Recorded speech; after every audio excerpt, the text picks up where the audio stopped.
The subcommittee will come to order. The chair recognizes himself for 5 minutes for an opening statement. Today, we will discuss reauthorization, Prescription Drug User Fee Act, PDUFA, the Best Pharmaceuticals for Children's Act, BPCA, and the Pediatric Research Equity Act, PREA, all of which expire September 30th of this year. We will also discuss pharmaceutical supply chain issues. PDUFA was first authorized by Congress in 1992 with the goal of expediting human drug applications through the FDA approval process. Under the Act and its subsequent reauthorizations, the drug industry pays user fees to FDA, and FDA commits to meet certain performance goals. I'm pleased that the industry and FDA have reached an agreement for PDUFA 5, and I look forward to hearing more of the details from our witnesses. Under the agreement, industry would pay over $700 million in FY 2013 and higher amounts in the remaining 4 years. The PDUFA 5 agreement is designed to speed new drugs to patients awaiting treatments and cures while ensuring the highest safety standards. It is also designed to make the approval process more timely, predictable, and certain for drug sponsors and venture capitalists who fund new drug research. Among the highlights, the agreement increases the communication between FDA and drug sponsors, specifically building contacts and meetings into the regulatory review process. To increase the efficiency and predictability of the review process, a new 60-day validation period will be used for FDA and drug sponsors to communicate, interact, and plan before the clock officially starts. We're also here to discuss the Best Pharmaceuticals for Children's Act and the Pediatric Research Equity Act. BPCA gives FDA the authority to extend a 6-month period of market exclusivity to a manufacturer in return for specific studies on pediatric use. Under PREA, a manufacturer of a new drug or biologic is required to submit studies of a drug's safety and effectiveness when used by children. Most prescription drugs have never been the subject of studies specifically designed to test the effects on children. Yet, when no pediatric approved drugs exist for an illness, doctors often prescribe these medications to children, relying on the safety and effectiveness demonstrated with adults in the absence of clinical data on how the drug may work in a child. As a father and grandfather, I view reauthorizing BPCA and PREA as a step toward obtaining that data and ensuring that our children and grandchildren receive the correct medications and correct dosages when they're ill. We should not forget that Americans are the most innovative people on earth, and the United States leads the world in new drug development. Some 4 million jobs in the U.S. are directly or indirectly supported by the drug industry. If the goals of the PDUFA 5 agreement are realized, we will continue to be the world leader in new, safe, and effective life-saving and life-enhancing drugs. American patients will have timely access to treatments and cures for everyday maladies, chronic illnesses, and terminal diseases, and we will keep good, well-paying jobs here in the U.S. I'd like to thank all of our witnesses for coming today and now yield to the Vice Chairman, Dr. Burgess. Thank you, Mr. Chairman. And Madam Chairwoman, thank you very much for being here. Thank you for the hospitality you've shown to me and my staff on the 2 times we ventured out to the FDA during your tenure. Certainly appreciate the time you spent with us. We're here to talk about the User Fee Act reauthorizations, but we're also to ask some questions about how the FDA as a whole is successfully accomplishing its mission. If we don't understand where we are, it's hard to know where we're trying to go. And this committee has already laid an aggressive schedule and foundation for the user fee reauthorizations.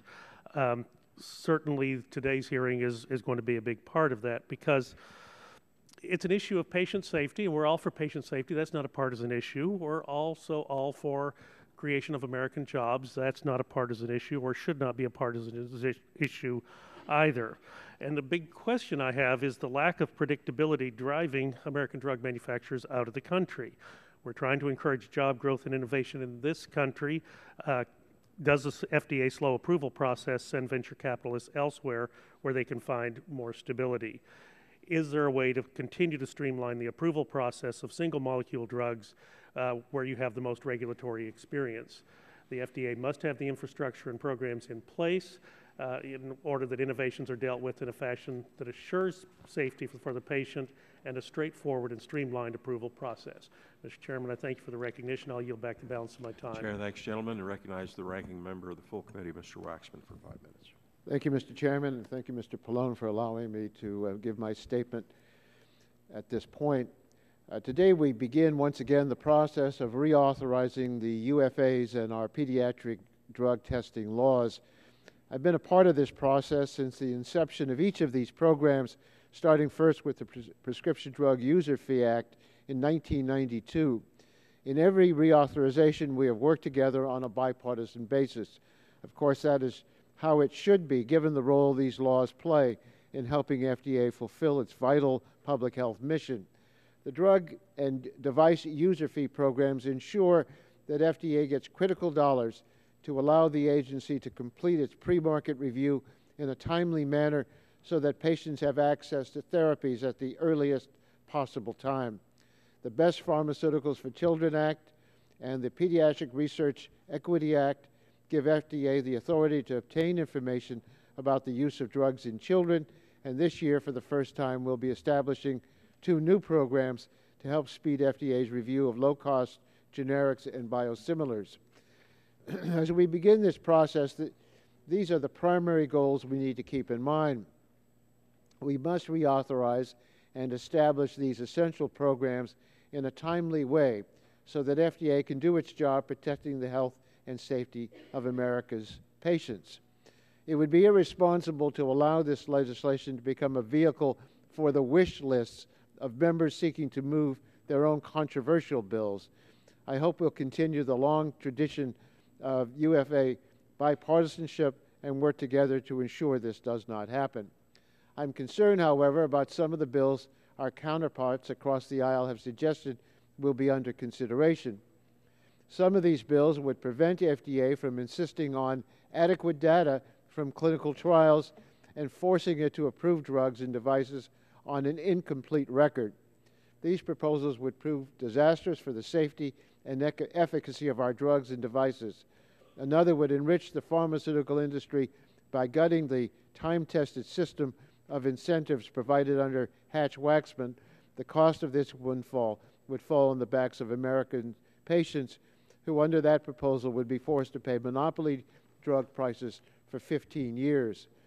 Another controversial proposal our majority intends to consider would fundamentally reform FDA's mission by adding things like, quote, economic growth, innovation, competitiveness, and job creation, end quote, to the agency's priorities. The title of this hearing suggests that our colleagues across the aisle also believe that creating jobs should be one of FDA's many responsibilities. I hope we would all agree that FDA should not take jobs into consideration when it's reviewing the safety and effectiveness of a new medicine. We want FDA to ensure that our drugs and devices are safe and effective. Whether jobs will be created is simply not a part of that scientific public health question. As a matter of fact, some of the new drugs, if they are higher priced and don't do any more than the older drugs, may be a financial burden, and one could then evaluate that at FDA, which is also not FDA's appropriate role. It appears that many of these proposals are driven by rhetoric insisting that FDA has become too demanding of companies seeking to market their drugs and devices. As a result, innovation and jobs are being driven abroad. When we examine claims as serious as these, we must insist on data and on facts. Biased anecdotes from individual constituent companies do not qualify as fact. I'm aware of no reliable data showing that these claims are true. To the contrary, I'm aware of some studies showing, for example, that FDA actually approves drugs faster than our counterparts in Europe. I'm also aware of a study showing that FDA is quite flexible in its requirements in reviewing orphan drug applications. Nord is here today and will testify on this study. We should all be united in the goal of ensuring that we have a strong, well-resourced FDA that is armed with a full complement of authorities to protect us from unsafe drugs and assure that these drugs work. That's FDA's fundamental mission, and it's in no one's interest to have a weak FDA. American consumers depend on FDA. If Americans lose confidence in the FDA, they will lose confidence in the pharmaceutical and medical device industries as well. One final point, I appreciate we're looking at the increased globalization of our drug supply as a feature of this hearing. It's critically important. FDA has indicated it needs an updated set of tools to deal with this dramatically different marketplace, and I look forward to hearing more on this issue from our witnesses today. Mr. Dingell, Mr. Pallone, Mr. Gett, and I have proposed legislation, the Drug Safety Enhancement Act, that will go a long way toward providing FDA with these much-needed resources and authorities. Thank you, Mr. Chairman. I yield back to the Chair thanks the gentleman and now recognizes the gentleman from New Jersey, Mr. Lance, for 5 minutes. Thank you, Mr. Chairman. Congress first authorized PDUFA in response to lagging approval times for prescription drugs at the FDA. Under the agreement, the FDA collects funds from drug sponsors to help expedite the human drug approval process. Not only has PDUFA improved the approval times of drugs, but the past authorizations have led to improved safety policies, better communication, and improved regulatory processes at the FDA. The current reauthorization, PDUFA 5, includes provisions to provide the FDA with tools to make safe and effective new medicines available to patients in a more efficient, consistent, and timely manner while maintaining the high review standards for safety and efficacy. Additionally, the agreement contains new provisions to address problems that have arisen since PDUFA 4. This includes the implementation of a new benefit-risk framework, patient-focused drug development, standardization of the risk evaluation and mitigation strategies, and a new implementation plan for the rare disease program, something that is close to my heart. I look forward to hearing from the panels on their views on the agreement and working with my colleagues on both sides of the aisle on the committee to reauthorize this vitally important legislation. Thank you, Mr. Chairman, and I yield the balance of my time to Dr. Murphy. I thank the gentleman for yielding. As this committee begins the process of reauthorizing the Prescription Drug User Fee Act, it's important to look back and where we were when this was first enacted. Prior to the first PDUFA agreement in '92, it took almost 2 years for the FDA to review new drug applications, and roughly 70% of all new drugs were entering the market overseas before they became available to U.S. patients. By 2007, review time for new drugs had been reduced to just over 1 year. The backlog of applications had been built up prior to PDUFA had been cleared, and today 50% of new drugs are now marketed in the United States first, making us the world leader in bringing new treatments to market.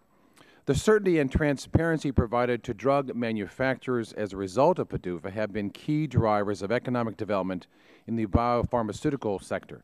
In 2009, the industry was directly supporting almost 650,000 jobs and as many as 4 million jobs indirectly, while boasting a total economic impact of $918 billion annually. Now, industry and the FDA have come together and negotiate an agreement that seeks to expand transparency and consistency in the drug approval process while continuing to ensure patient safety. As this committee reviews this agreement, we must have 3 priority goals. 1, ensuring the safety of patients. 2, facilitating access to new treatments for patients as soon and as safely as possible. And 3, establishing a review process that continues to allow the U.S. pharmaceutical job to flourish. Let us gather the facts on these 3 essential goals and work together towards a bill that saves lives and saves jobs. And with that, Mr. Chairman, I will yield to Dr. Gingrey of Georgia. Mr. Chairman, I thank the gentleman from Pennsylvania for yielding to me. The reauthorization of the FDA user fee program presents Congress with the opportunity to improve upon the current U.S. drug and device approval pathway. These hearings also present us with an opportunity to work together for patients and businesses back home in our districts who tell us that reform is long overdue. I look forward to working with my colleagues on both sides of the aisle to accomplish this worthy goal. To Dr. Hamburg, a special welcome. It's good to see you before this subcommittee again, Dr. Hamburg. You and I have spent time talking over the past year and a half about the potential that regulatory science holds, as well as the need to spur antibiotic drug development. And I want to commend you for your leadership in these fields. Personally, thank you for your support of our efforts on generating antibiotic incentives now, the GAIN Act, H.R. 2182. To my GAIN Act original co-sponsors, Gene Green, Ed Whitfield, Diana DeGette, John Shimkus, Anna Issue, Mike Rogers, and the latest addition, and not the least, Ed Markey. Thank you for your efforts and that of your staff on the GAIN Act. This is truly a bipartisan piece of legislation. We created it together. We have advocated for it together, and it is because of our combined efforts that it is a real chance of becoming law. Finally, thank you to the long list of GAIN Act supporters, and specifically the Pew Charitable Trust, which I see will be testifying on the second panel. With that, Mr. Chairman, I thank you for the time, and I yield back. Chair, thanks, gentlemen. Yields to the ranking member of the subcommittee, Mr. Pallone, for 5 minutes. Thank you, Chairman Pitts, and I welcome today's hearing and very much looking forward to working together on the critical business of this subcommittee. This is the beginning of a multi-month process in this subcommittee that will involve many hearings, lengthy deliberations, negotiations amongst members and staff, and final legislation on critical FDA policy. The User Fee Acts, which has become known as the UFAs, will include reauthorizations of some successful and some not as successful FDA programs. This will be our subcommittee's opportunity working alongside the FDA, industry, and other stakeholders to build upon and improve these critical programs. It will also include some new programs, such as the Generic Drug User Fee Program, that I'm optimistic will help to advance generic drug utilization in this country. But today's hearing will focus on the reauthorization of the Prescription Drug User Fee Act, otherwise known as PDUFA. Originally authorized in '92, PDUFA has provided FDA with the additional resources it needs to efficiently review an application for a new drug or biologic to enter the marketplace. I'd like to first applaud the FDA and the brand drug industry for coming together on this thorough and responsible agreement. PDUFA has been a remarkable success, giving patients access to safe, effective, and breakthrough medical treatments while supporting the advancement of science and promoting a thriving pharmaceutical industry in the United States. And I know that we all agree that failure to reauthorize PDUFA in a timely manner would be extraordinarily disruptive and a misstep for all parties involved. So I look forward to hearing from our witnesses about the important compromises made in this agreement and how it will help to strengthen the PDUFA program overall. That said, I'd like to note that as we set out to reauthorize this program for a fourth time, an important issue remains unresolved, and that's the growing globalization of the drug marketplace. I believe that Americans deserve the confidence that the drugs they rely on will help them get better and not make them more sick. That's why, along with Mr. Dingell, Mr. Waxman, and Ms. DeGette, I'll be advocating for critical provisions of the Drug Safety Enhancement Act to be included in these reauthorizations. The bill would equip the FDA with the increased authorities and resources it needs to keep pace with an increasingly international marketplace of products. It's imperative that the FDA play a role in improving quality and safety standards of manufacturing facilities abroad. This legislative process presents a unique opportunity for this subcommittee to make extraordinary changes to enhance our drug safety laws. And it's my hope that my colleagues on both sides of the aisle, consumer advocates, and the regulated industry can all come together to ensure we address the safety of the nation's drug supply in a meaningful way. Also under discussion today is the reauthorization of two pediatric programs, the Best Pharmaceuticals for Children's Act, BPCA, and the Pediatric Research Equity Act, PREA, which are designed to provide necessary research on the appropriate use of prescription drugs in pediatric populations. These programs have been crucial in the successful cultivation of important research used by doctors and parents to better determine what kind of drug therapy is safest and most appropriate for a child. Above all else, we must ensure that the prescriptions our children use are tested appropriately and deemed safe. I believe that we can all agree that we have an enormous responsibility to our children to make certain that they have access to the best possible medical treatment.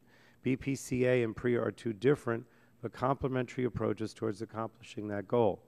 Now, the regulatory authority granted to FDA under PREA is linked to the expiration of BPCA and thus will also expire at the end of this fiscal year. I understand there are proposals being offered by some members on the subcommittee that would sunset the expirations on both programs, and I have some concerns with that approach. So I'm eager to hear from our witnesses about their views on the linkage and expiration of these programs. But now it's time for us to get to work on these critical issues. It's my hope that our subcommittee can work in a bipartisan manner and produce strong consensus legislation. And again, I want to thank all our witnesses for being here today, including Ms. Hamburg, who I have to say, with regard to Ms. Hamburg, she has been incredibly cooperative, come to my district and I know other districts to talk about the FDA, and I do believe we've made substantial progress under your leadership, so I want to commend you for that. Thanks. I yield back, Mr. Chairman. Chair thanks the gentleman. We have two panels today. Our first panel will have just one witness, Dr. Margaret Hamburg, Commissioner of FDA, and we're happy to have you with us today. Dr. Hamburg, you're recognized for 5 minutes for your opening statement. And members of the subcommittee, I am Dr. Margaret Hamburg, Commissioner of Food and Drugs, and I really do appreciate this opportunity to discuss the reauthorization of both the Prescription Drug User Fee Act and legislation to promote pediatric drug testing, laws that will expire if not reauthorized this year. I'll also talk about FDA's efforts to promote science and innovation, as well as the continuing challenges of ensuring the safety of medical products in a global marketplace. I'm joined today by Dr. Teresa Mullen, who's the Director of the Office of Planning and Informatics in the Center for Drug Evaluation and Research, and Deborah Otter, Deputy Commissioner for Global Regulatory Operations and Policy. Dr. Mullen actually served as FDA's lead negotiator during the recent PDUFA reauthorization discussions and leads our long-range planning efforts within the Center for Drug Evaluation and Research. I've also charged Ms. Otter, Deb Otter, in a new role recently to really help the agency to adapt to the challenges of globalization and import safety as the Deputy Commissioner of a newly reorganized entity to really focus on these important challenges. Both are very distinguished and are available to help answer some of the questions that you may have based on their ample experience and knowledge. I'm pleased to report that we've transmitted our recommendations for 3 user fee programs to help fund our prescription drug, generic drug, and biosimilar review programs to Congress ahead of schedule. I'm also very pleased to announce this morning that FDA and industry have also agreed in principle to a user fee program for medical devices. Congress first enacted the Prescription Drug User Fee Act, also known as PDUFA, back in 1992, has been noted. Before PDUFA, FDA's review process was understaffed, unpredictable, and slow. Patients in the United States often had to wait for new products that were already available in foreign countries. PDUFA revolutionized the drug approval process by providing the funding necessary for us to conduct faster, more predictable reviews. In the nearly 20 years since PDUFA was first enacted, FDA has approved over 1,500 new drugs and biologics. In the last fiscal year, FDA approved 35 new groundbreaking medicines, actually the largest number, second to only one other year in the last couple of decades. We were able to approve 2 new treatments for hepatitis C, groundbreaking medicines using more advanced science targeting molecular targets linking diagnostics and therapeutics. We approved the first drug for Hodgkin's lymphoma in 30 years and the first drug for lupus in 50 years. And just this week, we approved innovative new drugs to treat cystic fibrosis and skin cancer, and we did it ahead of our PDUFA performance goals. The United States now, in fact, leads the world in the introduction of novel drugs. We look forward to working with the subcommittee on the 5th authorization of PDUFA. In keeping with the requirements Congress put into place, we negotiated this new PDUFA agreement with industry while regularly consulting consumer, patient, and healthcare professional organizations. The agreement contains several enhancements that address the concerns raised by industry and public stakeholders, as well as the agency's priorities. These enhancements include initiatives to improve communication between FDA and industry to speed up drug development, advance the science behind drug regulation, particularly around rare diseases, enhance the way FDA evaluates the risks and benefits of therapies, modernize FDA's drug safety system, and require electronic submissions and standardize the format of the data that we receive. Together, these improvements, along with additional funding industry will be providing under the agreement, will allow us to maintain our nation's leadership in drug development while preserving our high standards for safety and efficacy. On the same timetable for reauthorization as PDUFA are two laws designed to ensure that drugs are appropriately tested for their use in children, entitled the Best Pharmaceuticals for Children's Act and the Pediatric Research Equity Act, also known as BPCA and PREA. These two laws have dramatically improved our understanding of the safety and efficacy of drugs prescribed for our children. And I want to thank Representatives Mike Rogers and Anna Eshoo, who are leading the reauthorization efforts on these important laws. Before enactment of BPCA in 1997, all too often healthcare professionals were forced to rely on imprecise and ineffective methods to provide medications for children, such as adjusting dosing based on weight or crushing pills and mixing them in food.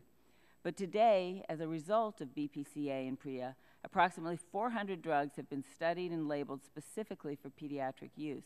We welcome the opportunity to work with Congress to reauthorize these successful programs.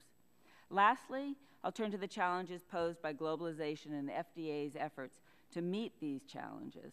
Today, approximately 40% of the drugs Americans take are manufactured outside our borders, and up to 80% of the active pharmaceutical ingredients in those drugs come from foreign sources.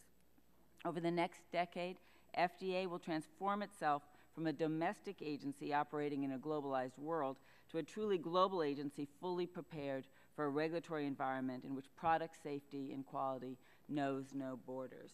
To achieve this transformation, the agency is developing a new, more international operating model that relies on strengthened collaboration, improved information sharing and gathering, data-driven risk analytics, and the smart allocation of resources.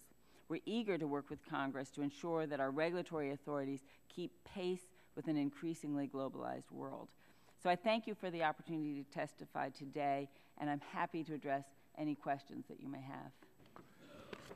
Chair, thanks, gentlelady, and I'll now begin the questioning and recognize myself for 5 minutes for that purpose.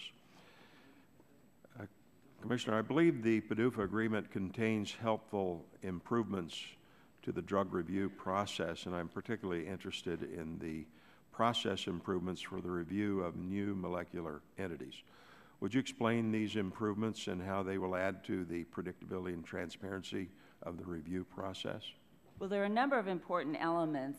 One is, to really focus on the transparency, consistency, and predictability issues that are so important to industry that you mentioned through enhanced communication and sitting down early in the process and midway through the process to really make sure that we all understand where we are, where we're going, what are the expectations, and to be able to much more rapidly surface issues as they emerge and address them so that we can, really streamline the process and avoid unnecessary delays or confusions.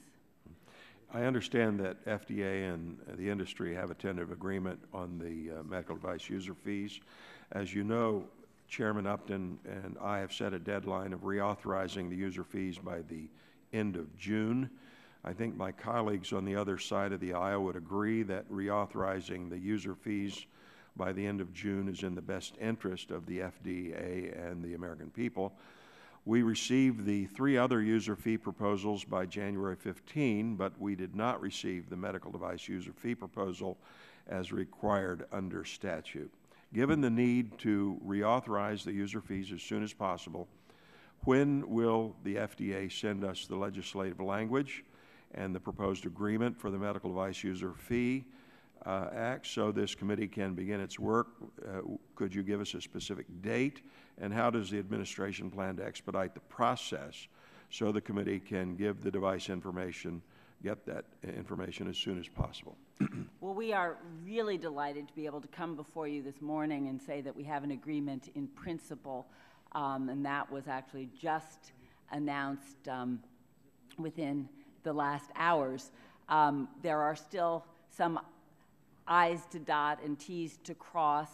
We will move as swiftly as we can to be able to present it to all of you to begin to work on. We do want to follow the process that Congress laid out for us, of course, though, which does require that the recommendations be presented at a public meeting, and also that a docket be opened with at least 30 days of comment.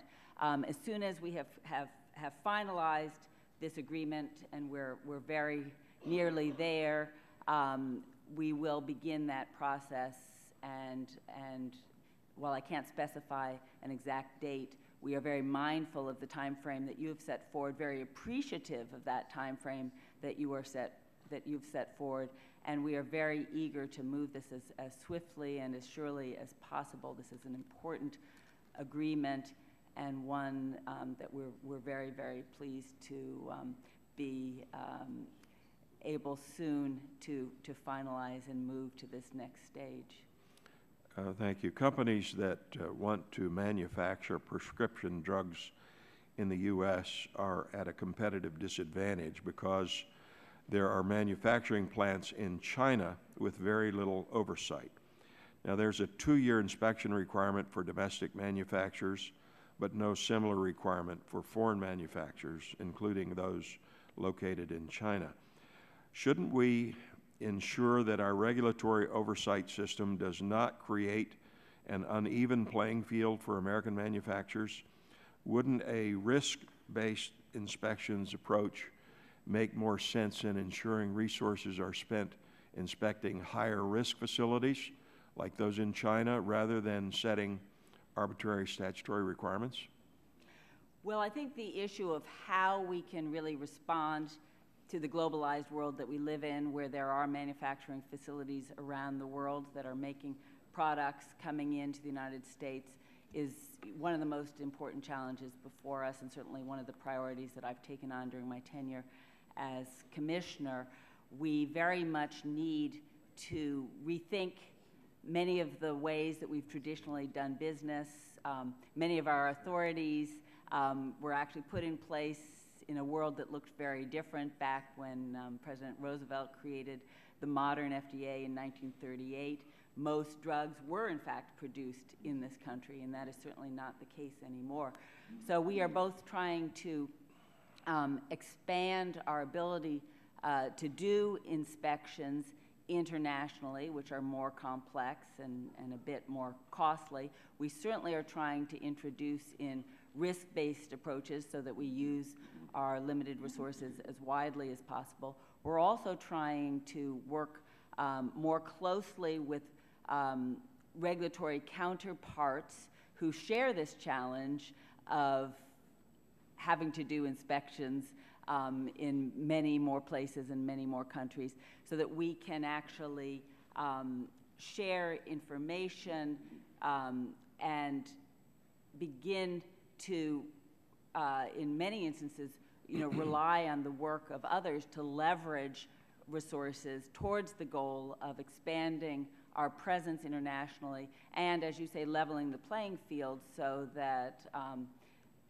people who have manufacturing overseas don't have to wait longer than those that are producing domestically. We also think that by more coordination with regulatory authorities, we can reduce the burden on industry by having more harmonization of standards, approaches, and expectations, and perhaps reducing the overall number of inspections that they will be subject to. Chair, thanks, gentlelady, and yields to the ranking member, Mr. Pallone, for 5 minutes for questions. Thank you, Mr. Chairman. Dr. Hamburg, in your testimony, you mentioned the challenges posed by increasing the global marketplace. As you know, Mr. Dingell, Ms. DeGette, Mr. Waxman, and I have introduced a bill, the Drug Safety Enhancement Act, that gives FDA some authorities and an infusion of resources to address these challenges. Could you comment on the bill and whether FDA supports the bill? And some have asserted that FDA already has the authority to do some of the things that are included in the bill, and that FDA could just proceed with its current authority. Can you comment to the extent to what extent that's true and whether having explicit new authority would be helpful.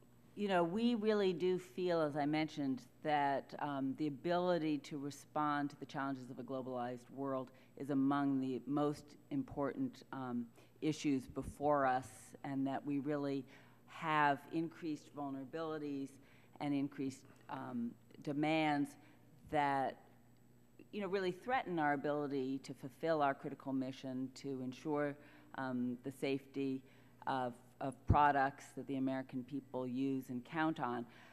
So we are very eager to work with the members of this committee and members of Congress more broadly to identify authorities that will make a difference in our ability to better ensure the safety of the supply chain and these important products that are being manufactured and distributed on a global basis, to enable us to do better screening of products coming into this country, to be able to act when we identify products that are coming in that may pose a risk in terms of safety and quality. So we are very, very interested in the work that you're doing, appreciate your leadership, and stand ready to provide whatever information that we can.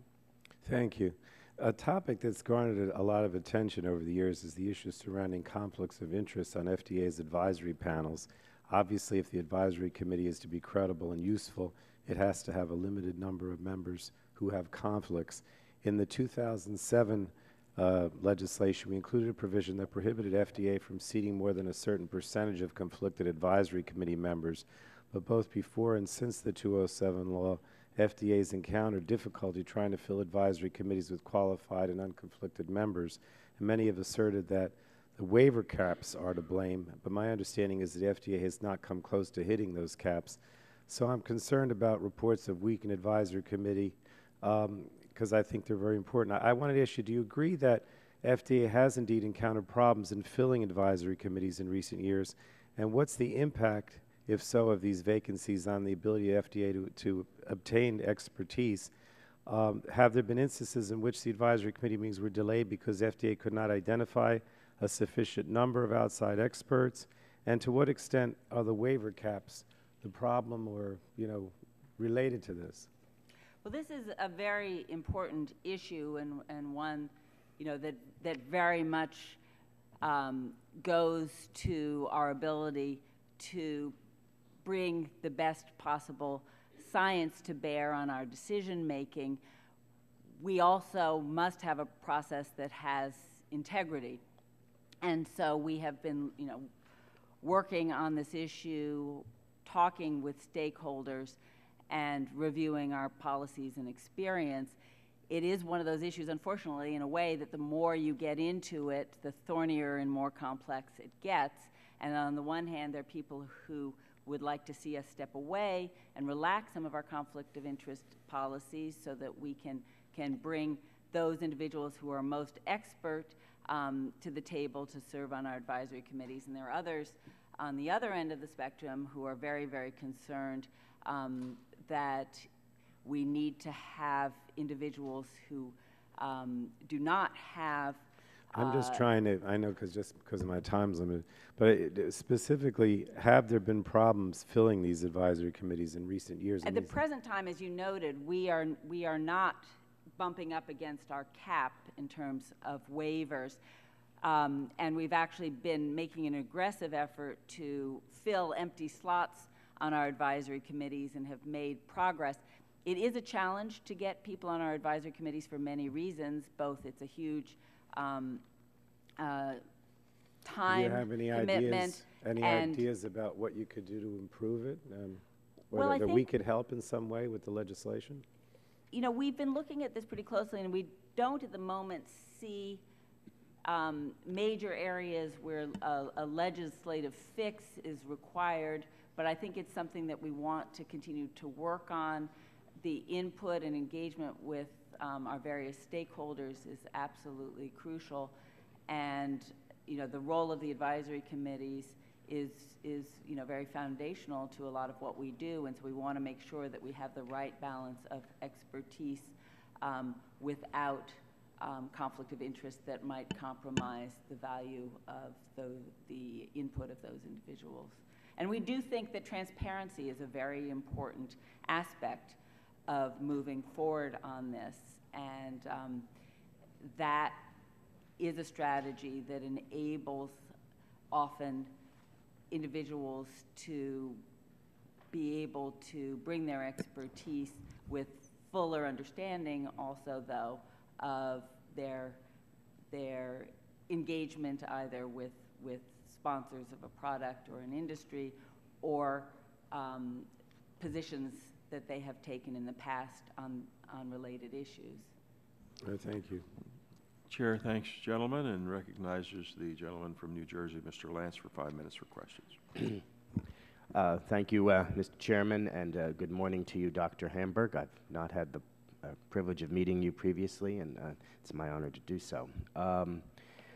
On the front of advancing personalized medicine, what steps might the FDA be taking to modernize the current regulatory structure? I have a bill in the hopper, the Modern Cures Act, that I believe might be able to be helpful in this area.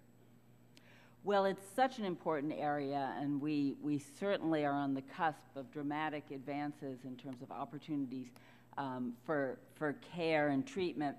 And we are already seeing breakthroughs, including a new therapy that was announced yesterday for cystic fibrosis, where we were able to really see a therapy targeted to individuals with a particular genetic marker and really treat the underlying pathway of a disease in a new way. With respect to activities at the FDA to enable us to really realize the potential of personalized medicine, a major area of focus is the investments in advancing regulatory science that we have embarked on with our colleagues in industry and academia. And I'm very happy that a focus on new investments in regulatory science is part of the PDUFA 5 agreement, because I think that will enable us to further develop the tools that will matter to both drug development and regulatory review, and enable us to really target therapies for the people who will respond, or for the people who will have unacceptable adverse consequences of therapy. We can also stratify populations and learn who will benefit and who will perhaps have unacceptable Thank you. risks. I look Just forward one to other thing, I've also reorganized the agency in order to try to bring new leadership in, and we have a deputy commissioner for medical products who has a background in personalized medicine, and he will be working across drugs, biologics, and devices to coordinate activities, which is very important to make personalized medicine real. Yeah. Thank you. I look forward to working with you on that. Section 9 of the goals letter, enhancing regulatory science and expediting drug development, includes a subsection on advancing development of drugs for rare diseases. Specifically, the proposal provides for, by the end of FY 2013, that the FDA will complete a staffing and implementation plan for the CEDAR Rare Disease Program within the Office of New Drugs, and the CBER Rare Disease Liaison within the Office of Center Director. And the FDA will increase by 5 the staff of the CEDAR Rare Disease Program, and will establish and fill the CBER Rare Disease Liaison position. Would you please indicate to the committee assurances that you can provide that these additional staff will lead to greater efficiency and not create an additional layer of delay with no or limited value? You know, I think that we are moving in a direction that's very positive and will help support and extend our efforts in the rare and neglected disease area. I think it is an area where we've made, terrific progress in terms of being able to work with sponsors to identify new promising drug candidates and move them through the system, where we've been able to apply new and better science and more flexible regulatory tools, innovative clinical trial designs being one important aspect of that. And I think you'll have the opportunity to hear more about that. But I think what new proposal in the PDUFA agreement will enable us to do will be to have some individuals who are really focused on some of the unique needs and concerns in the rare and neglected disease areas, and to be able to work across many components of the agency to ensure that we are doing all that we can, bringing the best possible science to bear and never forgetting this important aspect of drug development and getting new products to the people who need them. Thank you, Commissioner. And finally, on biomarkers, innovative drug development is increasingly dependent on the use of new biomarkers of disease to target the right patients. So what is the FDA doing to encourage the use of biomarkers in drug development? It's such a key aspect of how we can bring new and better science to bear on drug development and drug review. We already have been, quite involved in biomarker development, including through the biomarker consortium that brings industry and academia together with government, both FDA and NIH, to try to identify and validate biomarkers for regulatory use. Biomarkers have an essential role to play in identifying potential toxicities, so that if a drug is going to fail, it can fail early and we can speed the process. Biomarkers have a critical role to play in terms of serving as surrogate endpoints for clinical trials, so that we can get important information about whether a drug is working or not without having to have extended trials and follow the whole course of the disease, to give us early indications. And in other ways, really gives us tools to accelerate the drug development process and the review process. It's an area that industry shares our excitement and enthusiasm about the opportunities in science, and I think its inclusion in the PDUFA 5 agreement reflects that we think that by focusing on this area, we can really make huge strides forward. Thank you, Mr. Chairman. Chair, thanks, gentlemen, and recognize the gentlelady from California, Ms. Capps, for 5 minutes for questions. Thank you, Mr. Chairman. Thank you so much for your testimony, Dr. Hamburger, and for being with us today. You and your team have done such terrific work coming together on the PDUFA 5 agreement, and I look forward to working with you to move this bill forward. I also want to acknowledge that while these user fee agreements are a critical piece to ensuring the FDA has the resources to do its job and continue to be the gold standard in this work around the world, at the same time, we here in Congress must not shirk our responsibility to adequately fund the agency so that you can do that work. And I hope that in our bipartisan agreements today and support, that we'll also work across the aisle during the appropriations time to do just that. I hope to get to two topics in this very fast-moving 5 minutes that I have. In your testimony, Dr. Hamburg, you mentioned the Sentinel system for post-market surveillance. This program holds great promise for more efficient and effective post-market surveillance to protect the public's health, save money on research, and curb potential drug recalls. Your testimony says that PDUFA 5 will allow user fees to, and this is a quote, to determine the feasibility of using Sentinel to evaluate drug safety issues that may require regulatory action. Would you explain just a little bit more, but not too long, about what that means? How do the goals described in PDUFA 5 differ or expand upon the pilot projects that have already been completed in PDUFA 4? Well, of course, FDAB began us on the path of really strengthening our post-marketing surveillance capabilities and focusing on safety in the post-market setting.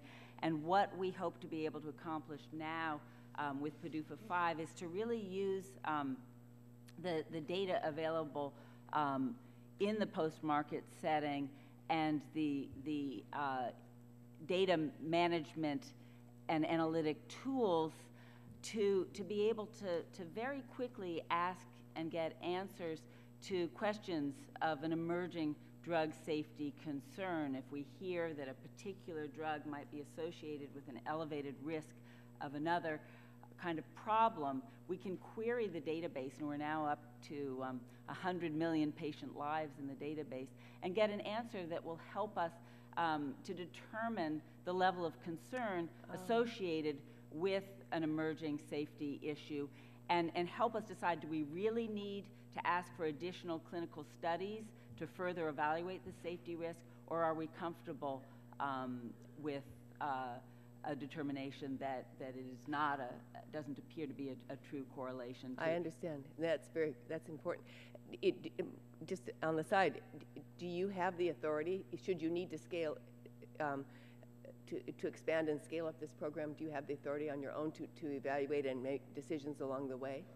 I believe that we have all the authorities that we need, and obviously PDUFA 5 will help to give us additional resources that we need. And part of what's exciting about what we're doing as well is that it is a real partnership, working with the private sector and the broader patient community in terms of being able to access important data, which of course is held, utilized in a patient confidential manner. Right. But we do now have these large information resources that enable us to do things that we couldn't do before. Great. Another topic, in your testimony you touched on the scale up of electronic submissions to the agency. And in July, I asked your colleague Janet Woodcock about reports that clinical trial data be submitted to the FDA do not routinely include reporting based on sex or other important demographics. As you may know, this issue is one we have long struggled with. It's a key component of a bill that I have, my Heart for Women Act. In her response, she noted that while she couldn't confirm these reports, the use of electronic submissions would make it easier for the FDA to identify if companies are indeed submitting the disaggregated data as required by law. Can you tell me where the agency is at this moment on moving toward an electronic-only submission system, and what are the bench forwards marks put forward in PDUFA 5 for that kind of adoption? Yeah, well, we're very excited about this component of PDUFA 5. It has many benefits, both streamlining and modernizing our systems to help speed review and reduce burdens ultimately on both industry and our staff. But it has the additional benefit that it will enable us to deal with data in much more targeted ways, and to be able to ask and answer critical questions around such important matters as gender and race and age and other factors that we very much need to understand more deeply to be able to provide the best possible products and the best possible care to our citizens. Thank you very much. I yield back. Chair, thanks, gentlelady. Recognize the gentleman, Dr. Burgess, for 5 minutes for questions. Thank you, Commissioner, again for being here. Commissioner, we need your help. Last year, February 2011, this committee sent a letter regarding documents from the Food and Drug Administration relating to the issue of contaminated heparin. You recall that national tragedy was prior to your becoming commissioner, but at the same time, we're having difficulty coming to a conclusion on that. And while I recognize that and you talked about the issues of globalization, and that you're no longer going to be a domestic agency, but a global agency, I mean, here's where you have to show value, because you had a compound manufactured in communist China that was used to adulterate a biologically derived product, heparin, a blood thinner. This hypersulfated chondroitin sulfate that was used to contaminate the heparin was a molecule that was produced in a lab and patented in the People's Republic of China, and found its way into our drug supply with loss of life in dialysis centers when people were administered a bolus of heparin. Last year, February 23rd, committee sent a letter. Your Office of Legislative Affairs has documents from at least 4 employees, but we don't have them at the committee level. In November, your agency committed to a timetable to complete the production of heparin documents by the end of January 2012. We're there, but we don't have any documents. So what has been happening over at your Office of Legislative Affairs for over 6 months? This is a poor reflection on the agency, and one where our committee and you all need to work together. It's not happening. Well, as you point out, heparin was a very serious event we all take very seriously in terms of the initial response at the time, but also making sure that we have the systems in place to prevent that particular problem from occurring again or other similar problems. I am surprised by what you say, eager to work directly with you to make sure you're getting what you need, because my sense was that our staff was spending literally thousands of hours culling through documents for you, answering questions, briefing committee staff on these issues, that we had sent up some 50,000 pages of documents. But if you... That, if I may interrupt, that may be the case, but we don't have them. So over the next 2 weeks, can we elicit your help Absolutely. in getting this committee and the Subcommittee on Oversight and Investigations the information that it needs? I commit to working very closely with you to make sure that you're getting the materials that you're requesting and need. Well, we're all grateful for the more sophisticated testing that would reveal this problem in the future for new heparin, but if there's someone out there who sees value in contaminating our drug supply chain, it may not be heparin next time, it may be something else, and I don't have a sense that we understand what happened when this adulteration occurred. We're all concerned about drug shortages. You hear about it. It's in the newspapers. There's a particular chemotherapeutic agent named Doxil, which you're probably familiar with, that has the company apparently involved in the manufacture of Doxil has said they're not going to make any more. So now we're in a tough spot because other companies are willing to take up that slack, but all remaining Doxil has to be used for treating patients. It can't be used for doing the clinical trials, randomized clinical trials that would be necessary. So what options do we have in this very rare situation to allow the patients who are depending upon that chemotherapeutic agent to continue to receive it and at the same time speed the approval of generic doses of Doxil?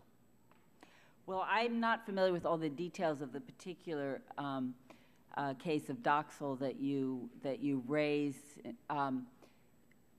but it speaks to a set of important issues around drug shortages in terms of really needing to work closely with companies to get early warning when decisions are made to discontinue manufacture, or if they believe that there's an emerging quality or manufacturing concern, to help identify other sources of available product to treat the conditions that patients may have when there are potential shortages, and to help work with sponsors to expedite the standing up of new manufacturing capability when we necessary. appreciate this is a complex problem, multifactorial problem, but in this specific instance, what we're asking is, can you use your flexibility on the issue of bioequivalence to help get these patients the drug that they so desperately need? As I said, I don't know enough about the specifics in terms of the options in that case, so I would not want to comment in the setting. I will certainly go back and make sure that the people with the direct knowledge and expertise we will follow up can with address you. that. Yeah. Thank you. Chair, thanks, gentlemen. Recognizes the gentlelady from Illinois, Ms. Schakowsky, for 5 minutes for questions. Thank you, Mr. Chairman, and thank you, Dr. Hamburg, for being here. I have 4 questions, and I'm going to get right to them, but I do want to associate myself with Ms. Cabb's complimentary remarks to you, and also the need to make sure that we adequately fund the FDA. My first question is this. There was a 2010 report from the HHS Office of Inspector General, which found that, quote, 80% of approved marketing applications for drugs and biologics contain data from foreign clinical trials, unquote. So my question is, does the FDA have adequate resources to do clinical trial oversight in places like China and Peru? Well, this is part of the overall growing demands on FDA in terms of oversight of both foreign manufacturing facilities and research that's being done in other countries. It certainly is something that we are putting time and attention to. We are working both with the regulatory authorities in a wide range of countries. Do you have the resources? Do you have the resources? We need additional resources in order to be able to really provide the level of oversight that we think is necessary and appropriate. And we need some new models for doing business as well in terms of coordination with regulatory authorities, sharing information, and also increasing regulatory oversight capacity in many countries to ensure good clinical practice. So it's authority and resources. Indeed. Yeah, great. I have been very interested in the issue of the cosmetic safety. And here's my question. It relates to authority. If the FDA had reason to believe a cosmetic product was harmful, could it issue a mandatory recall of that product? I believe that we could work with the company to encourage a voluntary recall, but in order to pursue a mandatory recall, we would have to engage with the court system and pursue it through that venue. There's been a lot of publicity around the product, the hair straightener product, Brazilian Blowout. And I know that the FDA wrote to the manufacturer to inform them they had determined their products to be both misbranded and adulterated, but apparently it's being still used in salons across the United States. So do you plan any further actions against the manufacturer Brazilian Blowout? It's my understanding that we're involved in some continuing discussions with the manufacturers, trying to better understand the issues involved and working with them around our concerns. I also believe that OSHA is engaged on this issue in terms of some of the workplace health concerns around the people that are providing the services in those beauty salons. Right, the employees there, Yeah. OSHA has moved in on their behalf. Now, I want to ask you about the ubiquitous advertising, direct-to-consumer advertising that we see on television. Some of them, I have to tell you, seem like if you really listen to all of the cautionary things, it's like, and death could result. It seems like always at the end. It's almost humorous to me while you see people skipping through the flower fields. Anyway, what I'm asking is that do you actually have any resources for direct-to-consumer advertising monitoring to ensure that consumers do have a balanced understanding of the drugs and the risks advertised to them, the accuracy of those, and where are we with monitoring those direct-to-consumer ads?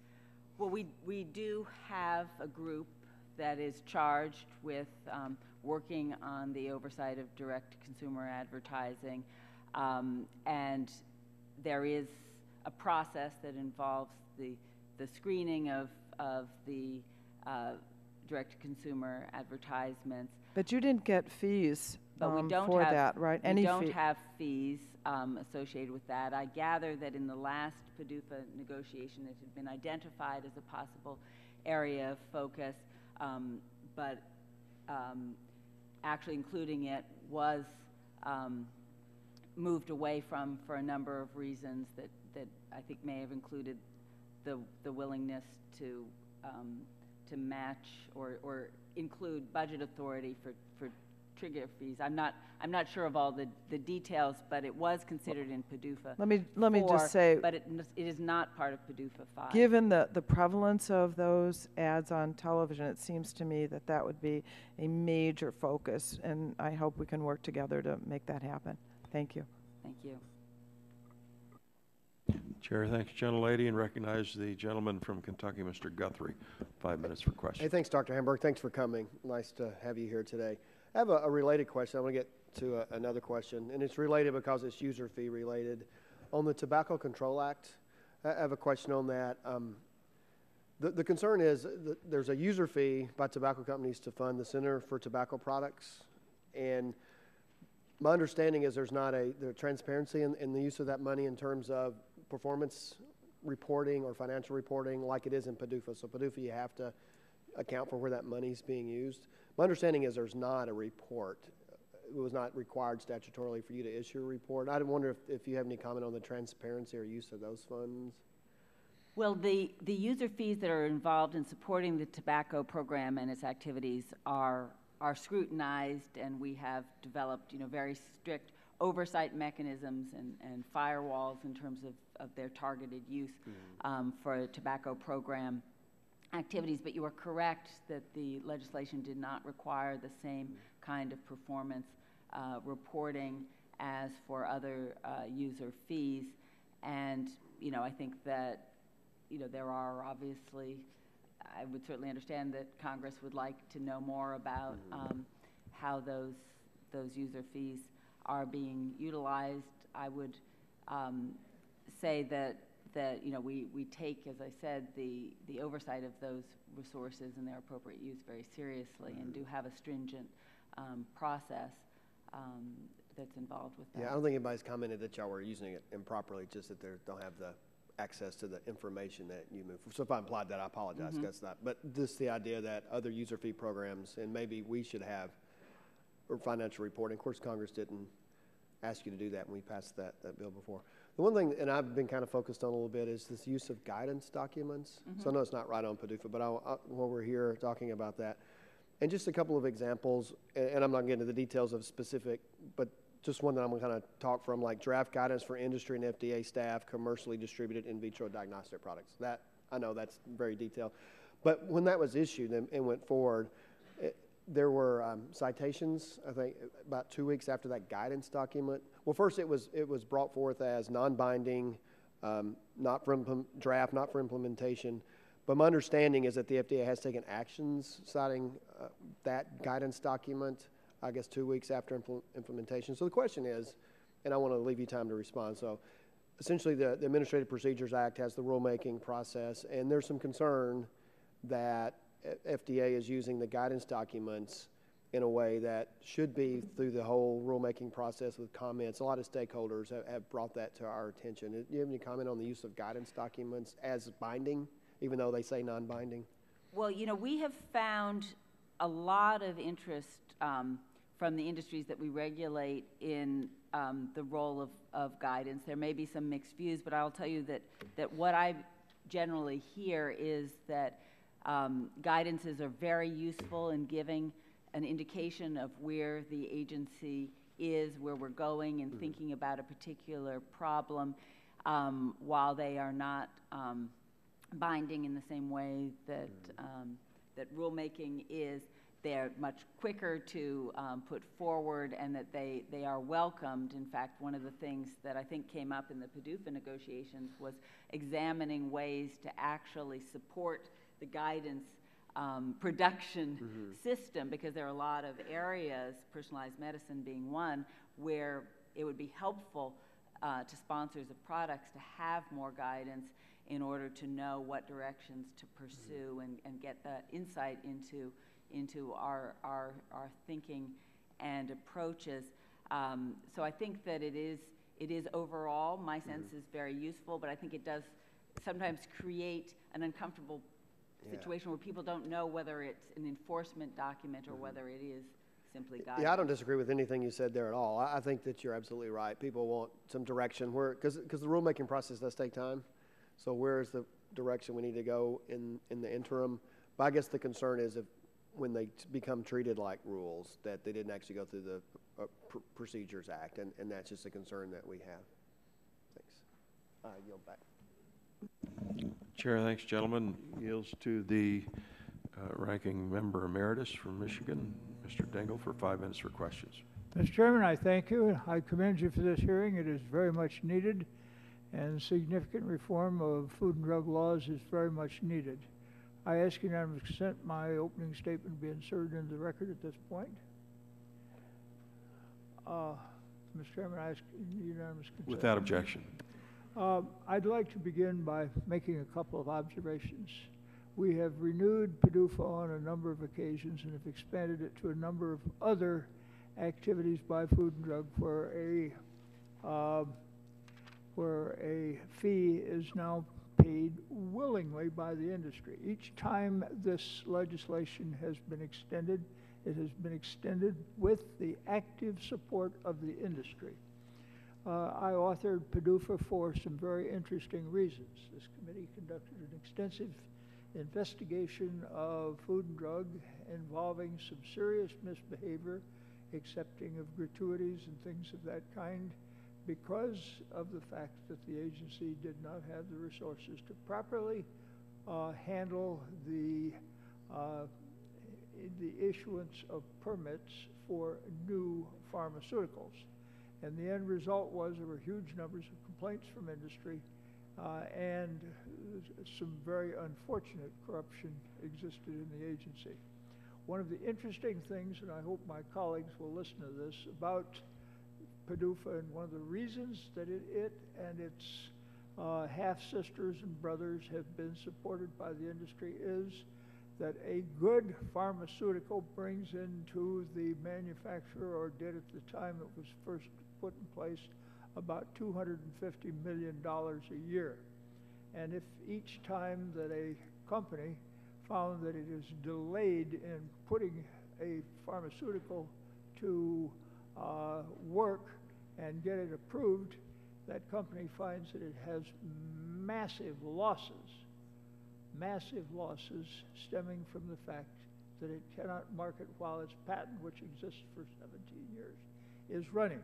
Food and Drug does not have the resources to do this. Now, Food and Drug is also moving forward to see to it that they have legislation which would enable them to begin to collect fees for certain changes in the law with regard to other pharmaceutical regulatory activities by that agency. These would impose the same burden on foreign manufacturers who are now bringing in huge amounts of counterfeits and other unfortunate things into this country, to the great detriment and the hurt not only of our law, but also of American manufacturers and Americans who are being poisoned. I would observe that we had a rather hideous example of this when a lot of Americans were killed or hurt seriously by heparin, which came in. So these questions, first of all, to Commissioner Hamburg. Has the law kept up with the changing environment, yes or no? No. It is badly in need of change, is it not? Yes. And you have a number of changes which you will suggest for the record on this matter. Is that not so? We would love to work with you on this. And, but the answer is yes. Yes. It is also so that these will enable you to address not only changes in domestic production and law as regards domestic production, but also with regard to the foreigners who are now sending in huge amounts of unsafe pharmaceuticals that you simply do not have the resources to address. Is that not so? It is correct. Unfortunately, yes. Yeah. Now, does Food and Drug have the authorities and the resources to adequately oversee such a heavily outsourced drug industry? Yes, we don't currently have the resources. You don't have the resources, do you? To fulfill as we would like our mission. Good. I'm giving easy questions. These are all yeses. It's hard to answer just yes or no. Unless I indicate otherwise. Now, will you submit for the record the key authorities that FDA needs to oversee the drug supply chain? With pleasure. Now, one of the additional problems that you have is that the components are now coming in from overseas. In the case of heparin, it was the components which caused the damage to the health of American people, was it not? We believe that the contaminant was introduced into the crude heparin preparation, yes. Thank you. Now, I have, Mr. Chairman, an analysis of H.R. 1483, the Drug Safety Enhancement Act, of H.R. 201 of 2011, and I would ask unanimous consent that it be inserted into the record at this point. Without objection, sir. Madam Commissioner, one last question. You are familiar with the provisions of 1483.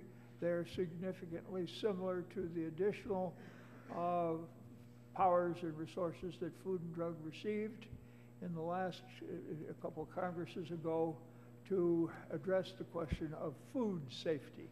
And you are finding that those new authorities are working very well there, are you not? Those new authorities are very, very important. We, of course, are struggling to fully implement the demands of the Food Safety Modernization Act, but we are moving forward, and the additional authorities really are able to put us in a position to do things that are very, very important to prevent problems and address them swiftly. And they particularly allow you to control imports and to address the question of possible seizure of unsafe pharmaceuticals, which you had previously no capacity to address. Is that not so? That's correct. Mr. Chairman, I've used more time than I'm entitled to. Thank you for your courtesy. Chair thanks gentlemen. Recognize the gentleman from Georgia, Dr. Gingrey, for 5 minutes for questions. Mr. Chairman, thank you.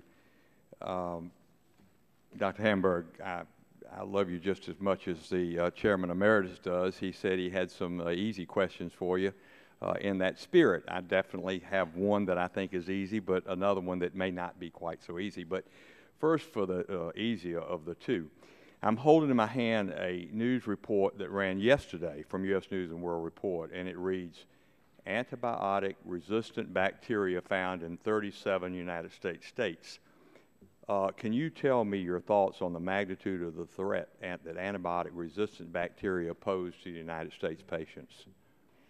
Antibiotic resistance, as you well know, is a huge and growing problem, and one that we must take very seriously. We are seeing across various classes of antibiotics more and more resistance that is greatly worrisome in terms of rendering important tools for controlling disease and preventing spread. We're seeing them rendered useless, increasing the burden of disease and the costs of care, and potentially putting us in a position in some instances where we don't have the kinds of therapeutic interventions that we've come to expect. So it's something we need to address. We need to address it together, and FDA has a critical role to play. And I really appreciate that. I'll put in one more plug for the GAIN Act. So much for the easier of the two. Now, this next question is not meant to be unfriendly at all, but I think it's very important. Vice Chairman, or excuse me, Ranking Member of the Health Subcommittee, Mr. Pallone, sort of addressed this earlier. I want to follow up on what he said, though. A number of constituencies, both patients, groups, and industry, recognize there are great advancements in our understanding of the human genome and science behind biologics. These same constituencies, however, have shared with me their concerns regarding current conflict of interest rules governing the FDA. Their contention is this. If the rules are not changed to take into these emergent sciences, nor the limited number of individuals who understand these emergent sciences, these sciences may progress beyond the FDA's ability to understand how to properly assess some of the proposed treatments. And I understand that currently the cap on the waivers for these conflict of interest rules has not been reached. But I also understand that there are maybe a number of obesity drugs, as an example, within the FDA review process that have been stalled because of a preconceived lack of understanding of the science behind the drugs. I'll cut right to the chase. Simply put, I do not believe the FDA cap is the issue here. I just want to understand this. Is it the FDA's contention that changes to the current conflict of interest rules governing the FDA advisory panels would not benefit the FDA, patient groups, or businesses when considering whether to invest in new drug development? Well, I think your question raises a number of really important points, and of course goes beyond simply the conflict of interest rules and the advisory committees, but how do we bring in the best possible expertise as we pursue our regulatory oversight of critical products to address critical medical and public health needs.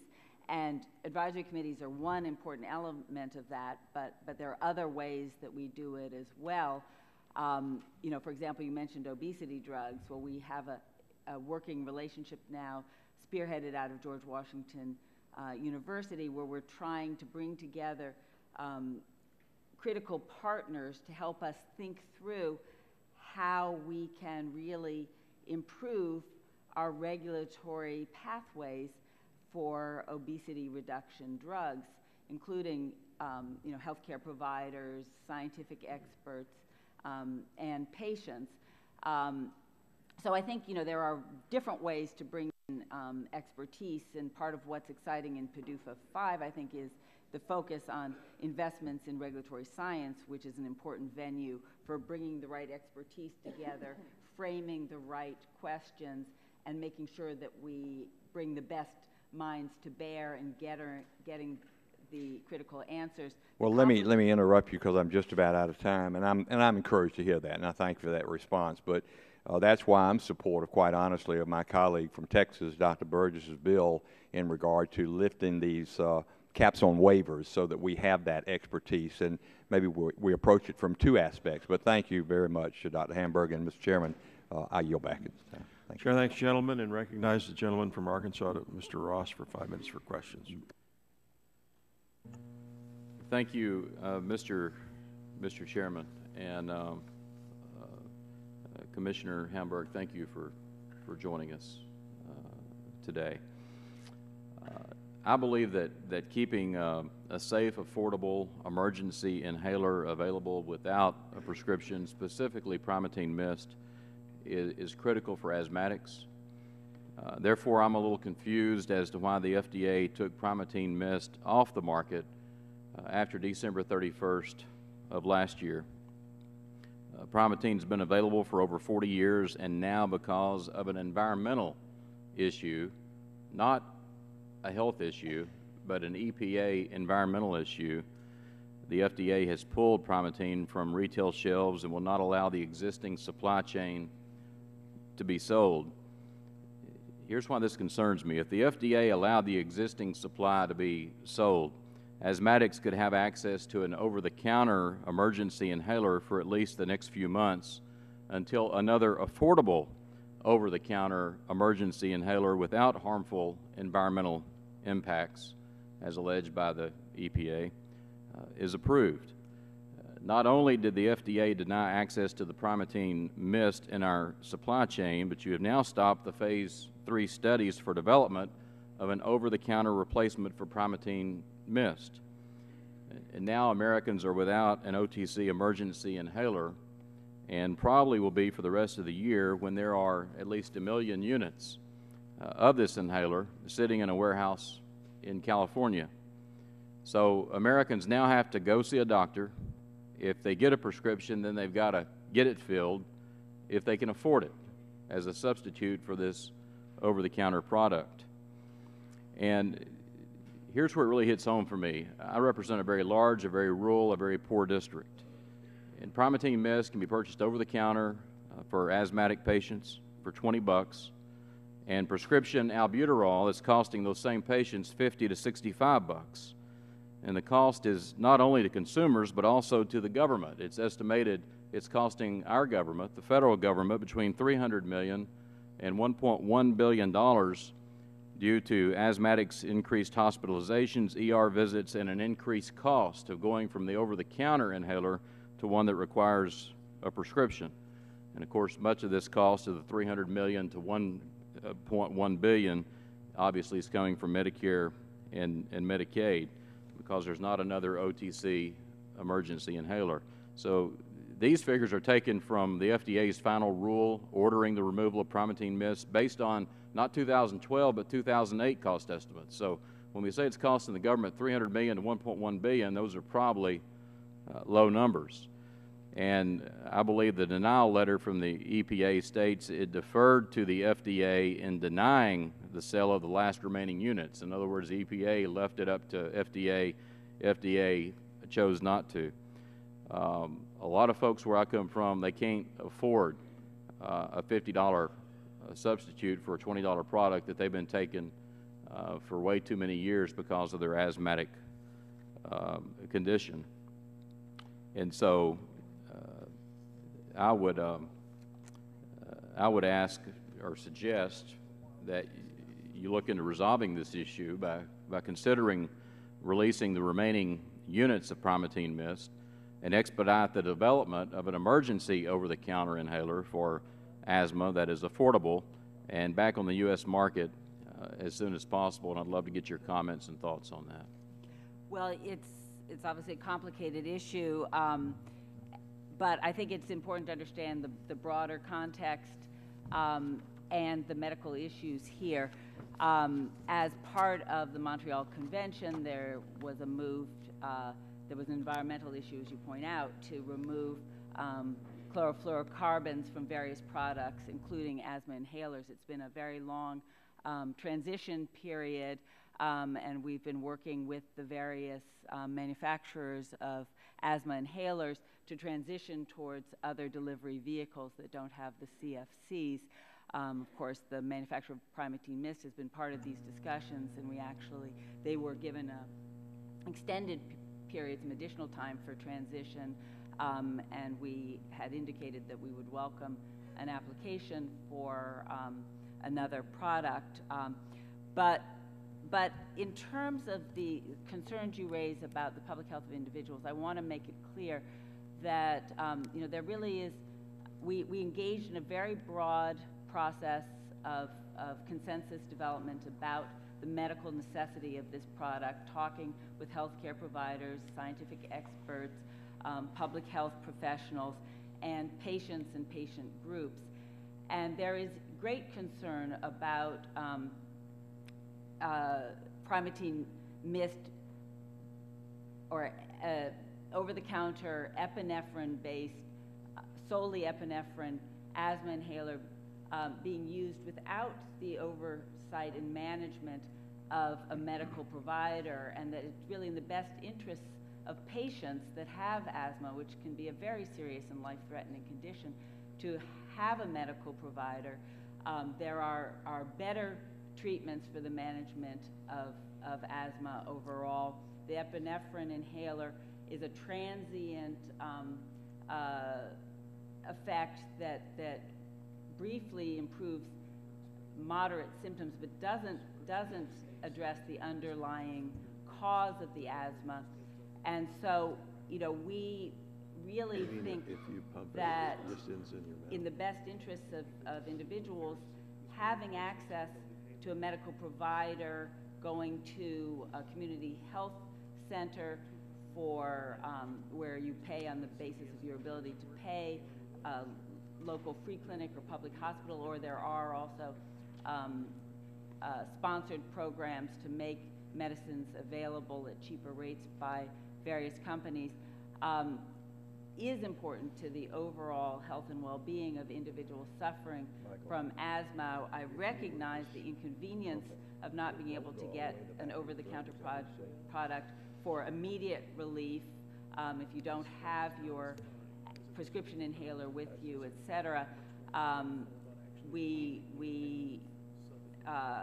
really tried to make it a smooth phase-out process with ample warning and information, both to enable patients to find alternative products and healthcare providers, and to ensure that the health of individuals would be protected. I understand the issues that you're raising and the concerns that you have. Well, it's not about convenience. It's not about trying to sell these million units that are in a warehouse in California. It's about having a product that people can afford. Too many of my folks can't afford to go to a doctor. They can't afford a $50 inhaler. They're having a tough time affording a $20 inhaler. I'm just saying we ought to continue, whatever CFCs are out there, they've been out there and people have been on this stuff forever, and in order to be able to breathe. And we ought to find a way to be able to let them continue to get it until another over-the-counter product that's EPA approved can be developed. Otherwise, they can't afford it. They're going without it. They're showing up in the emergency room, and it's costing our government well over $1 billion as we make this transition. The gentleman's time has expired. Gentlemen, Chairman Chang, thanks, gentlemen. Recognize the gentleman from Ohio. Mr. Latta for 5 minutes for question. Well, thank you, Mr. Chairman. And Commissioner, thanks very much for being with us today. Greatly appreciate it. And very interesting testimony today. I'd like to just kind of switch a little bit over to on the pediatric side. And I see in your testimony, you state that, you know, that both these statutes, the BPCA and the PREA, are continuing to foster an environment that promotes pediatric studies and build an infrastructure for pediatric trials that previously were non-existent. But if I could, I'd just kind of like to, from experience I've had, I've talked to a lot of pediatric docs, researchers, hospitals, and parents of children that have severe illnesses. And I guess I'd like to ask you, are we, first of all, is there a, what they see it as that the adult side sometimes is getting more of the dollars that are going in for the research? And on the second question is, when these drugs are coming through, are they getting equal treatment as the adult medicines that are going when the FDA is making its determinations and decisions? Well, I think that the BPCA and PREA legislation has been enormously helpful in creating a framework to really focus attention on the importance of doing pediatric studies on drugs that had previously really been only studied in adult populations, and providing some incentives to move in that direction. We still have a considerable ways to go. There are, I think, reasons why pediatric trials often are not as likely to be done as adult trials that include both the recruitment issues of getting kids into trials, both logistics and ethics issues. And can I interrupt you right there? To solve that, then, when you're talking about getting the kids into the trials and also the ethics issue, how should we go about trying to get that changed or promote to get more children into them so that these drugs can be checked? I think that this path is a good one, and we need to continue these programs and strengthen them as it becomes more routine for drug sponsors to be expected to also examine the drugs in pediatric populations. It you know, both creates a very different climate where there is now an expectation and a commitment and accountability for doing so.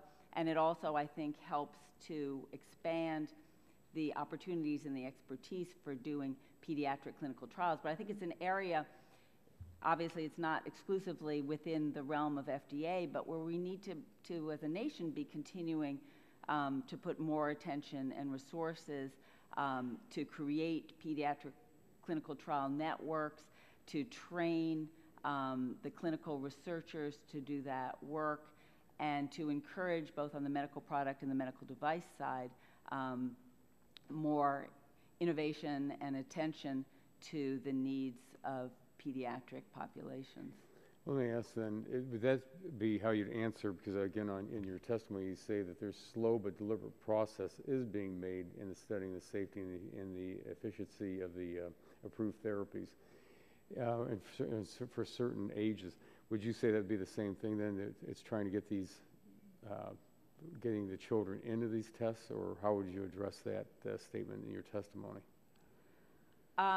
You know, to be honest, I'm not quite sure the question you're asking, but you know, because you state that there's a slow but deliberate progress is being made in these studies, but and again, is that going back to the whole issue of trying to get the children and maybe infants into some of these studies and the ethics side?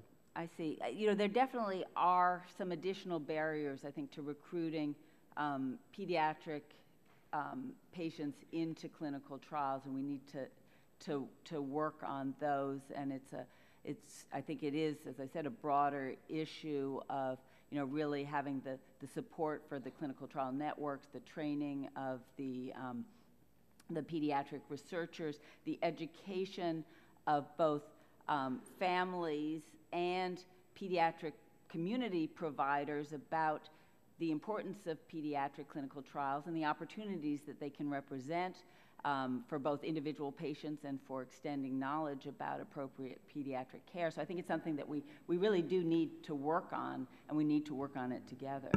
Thank you. Mr. Chairman, my time's expired and I yield back. Chair thanks, gentlemen. Recognize the gentleman from New York, Mr. Towns, for 5 minutes for questions. Thank you very much, Mr. Chairman, and also the ranking member for holding this hearing today. Also, thank you very much, Commissioner, for being here. PDUFA has been an effective and essential tool in ensuring that safe, effective drugs are brought to the market in a timely fashion. However, we must be certain that we are striking the proper balance between the benefits of speedy approval of new treatments and the risk that different patient populations are willing to accept in order to gain access to them. Let us also keep in mind that different patient groups may be willing to tolerate different degrees of risk. This is why it is crucial for FDA to communicate with the affected patient population when reviewing new treatments. In your written testimony, Commissioner, you indicated that the FDA takes into consideration the benefits and risks of new drugs on a case-by-case basis, considering the degree of unmet medical needs and the severity or morbidity of the conditions the drugs intended to treat.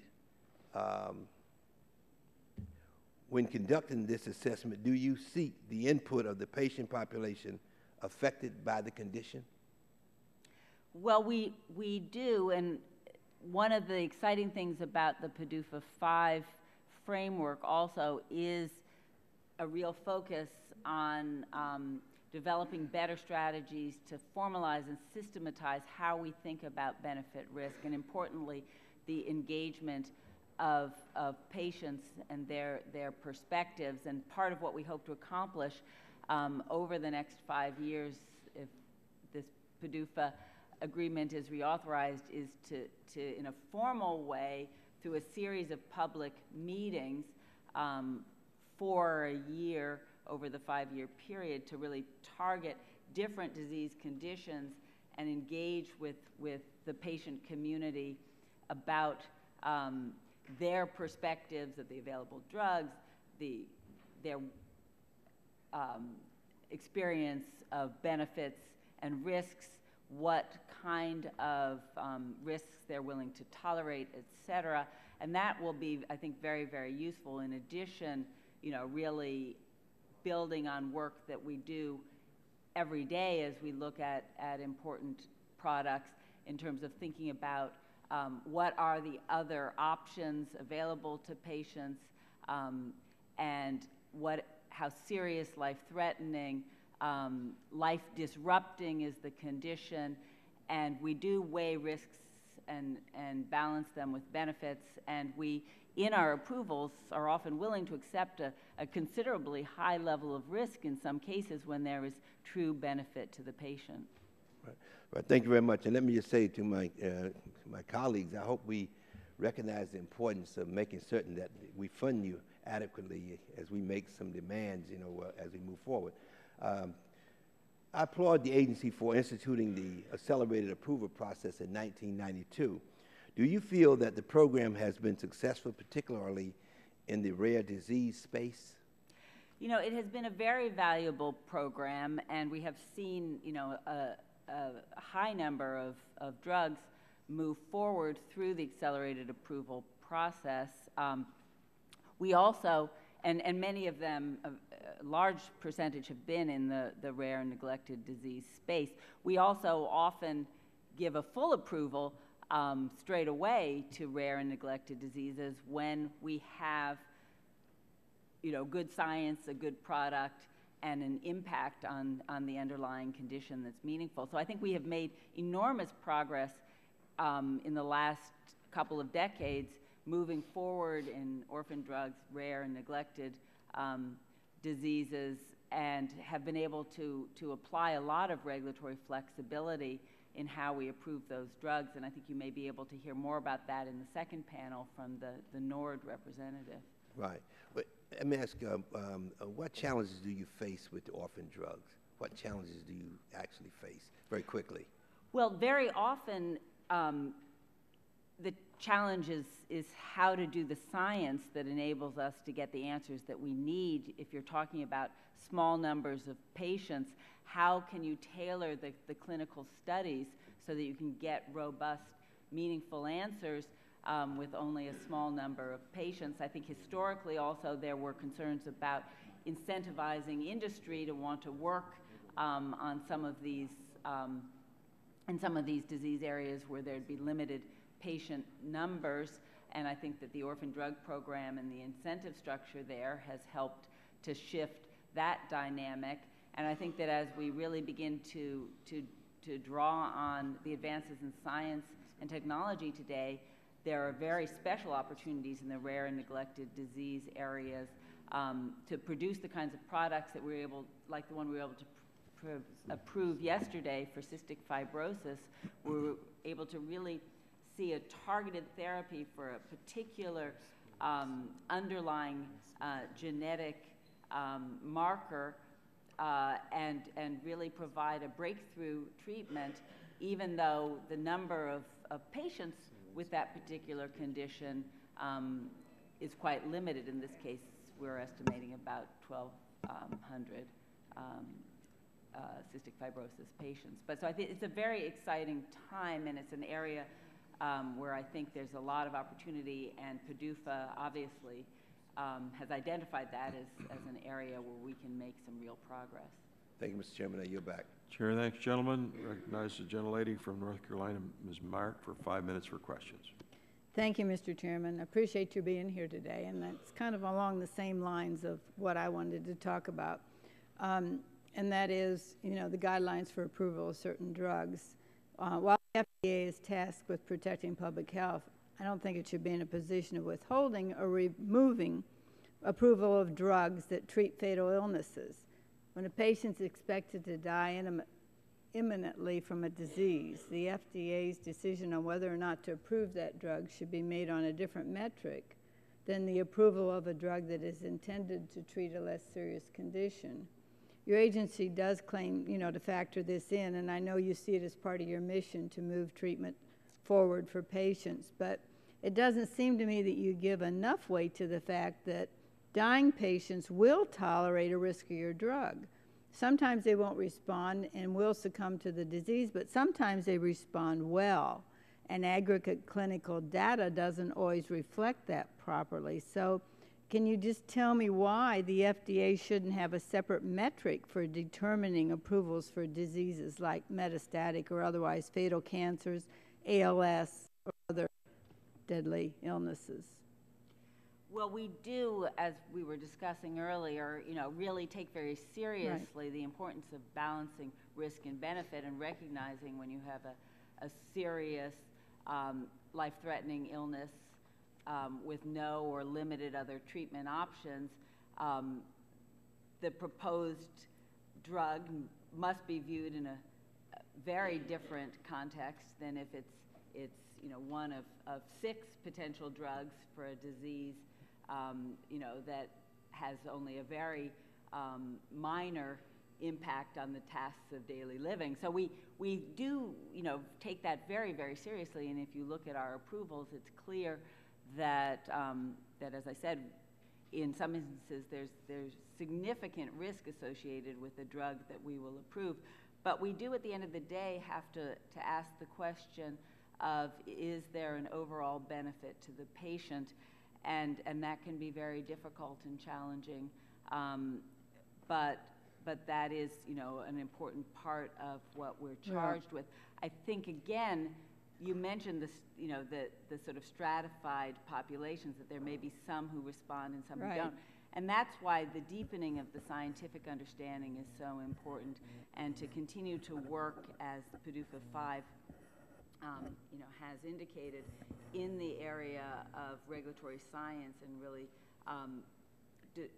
identifying how we identify those. We need to really define who are the subpopulations of responders so that we can target the benefits to the patients? No, I understand it. You know, Avastin, we've talked about that before. That's one that I refer to simply because of people that I know who were very successfully being treated with that for other than, you know, the uses that you had approved.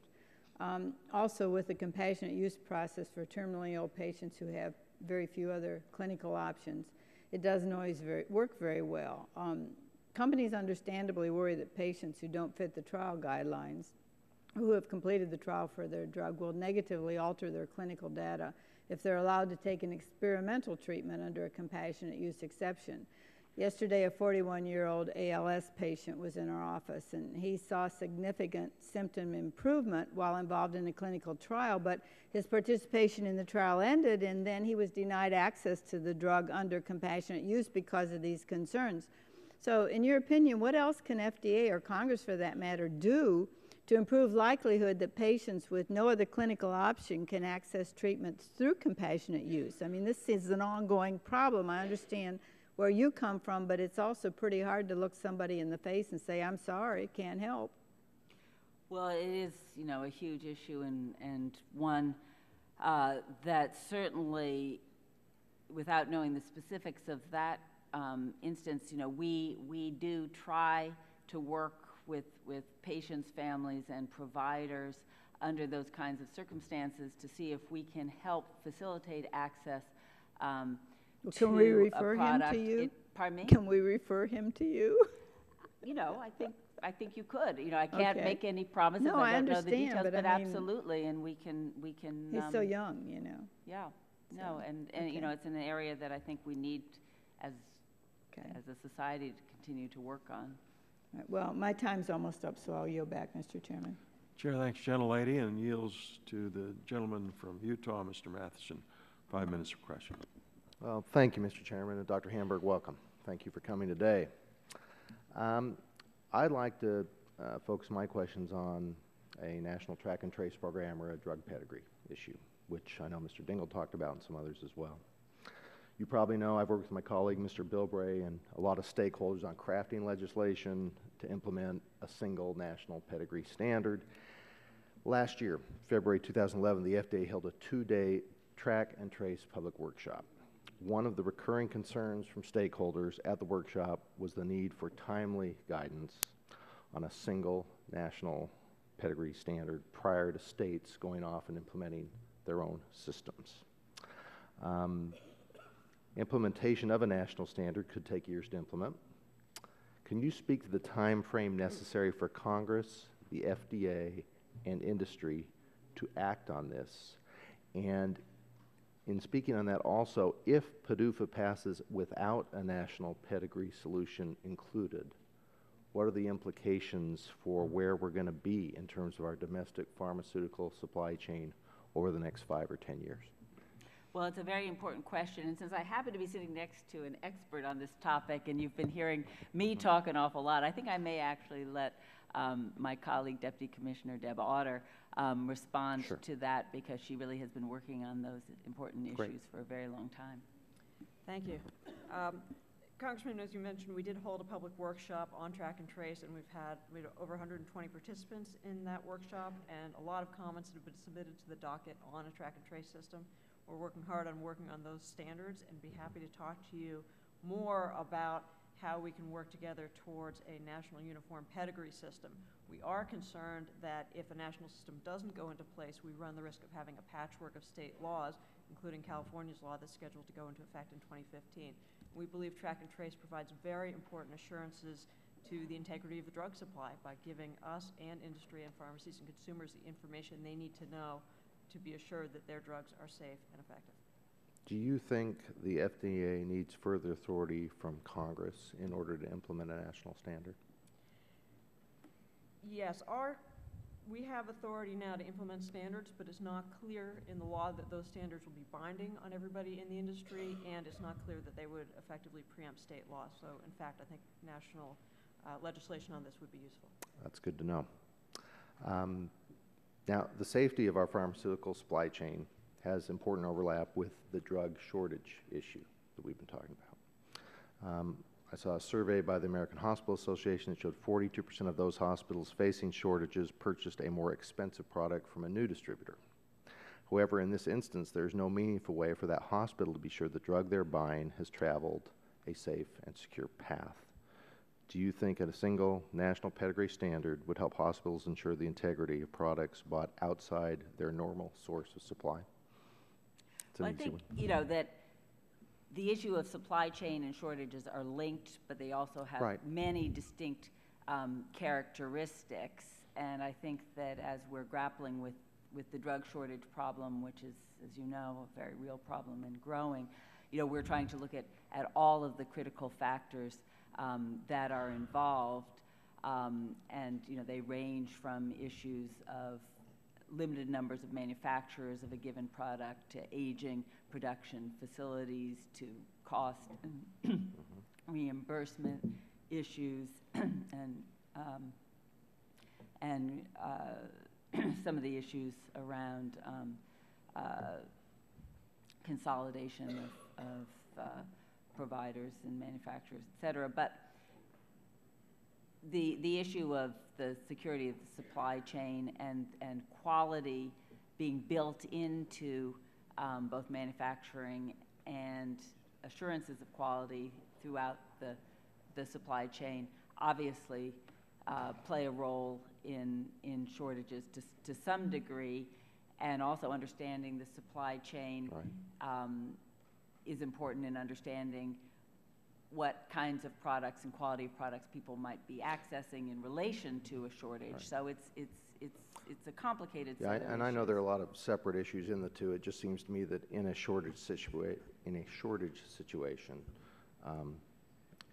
is absolutely critical that whatever you're using as an alternative product, we can know is safe and high quality. Shortages create stress on the system, and stress creates opportunity for bad things to happen. So, anyway, Mr. Chairman, my time is up. I'll yield back. Thanks.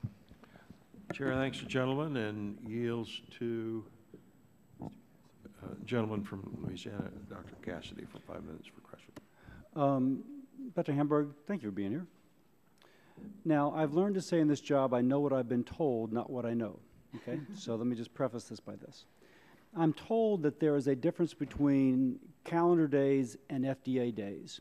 So on page 4 of your testimony, where you mentioned that the FDA approval phase of new drug development has shrunk, I've heard previously people come and say, oh, you got to be kidding. They kick it back to us. They don't include this. And actually, the time has grown.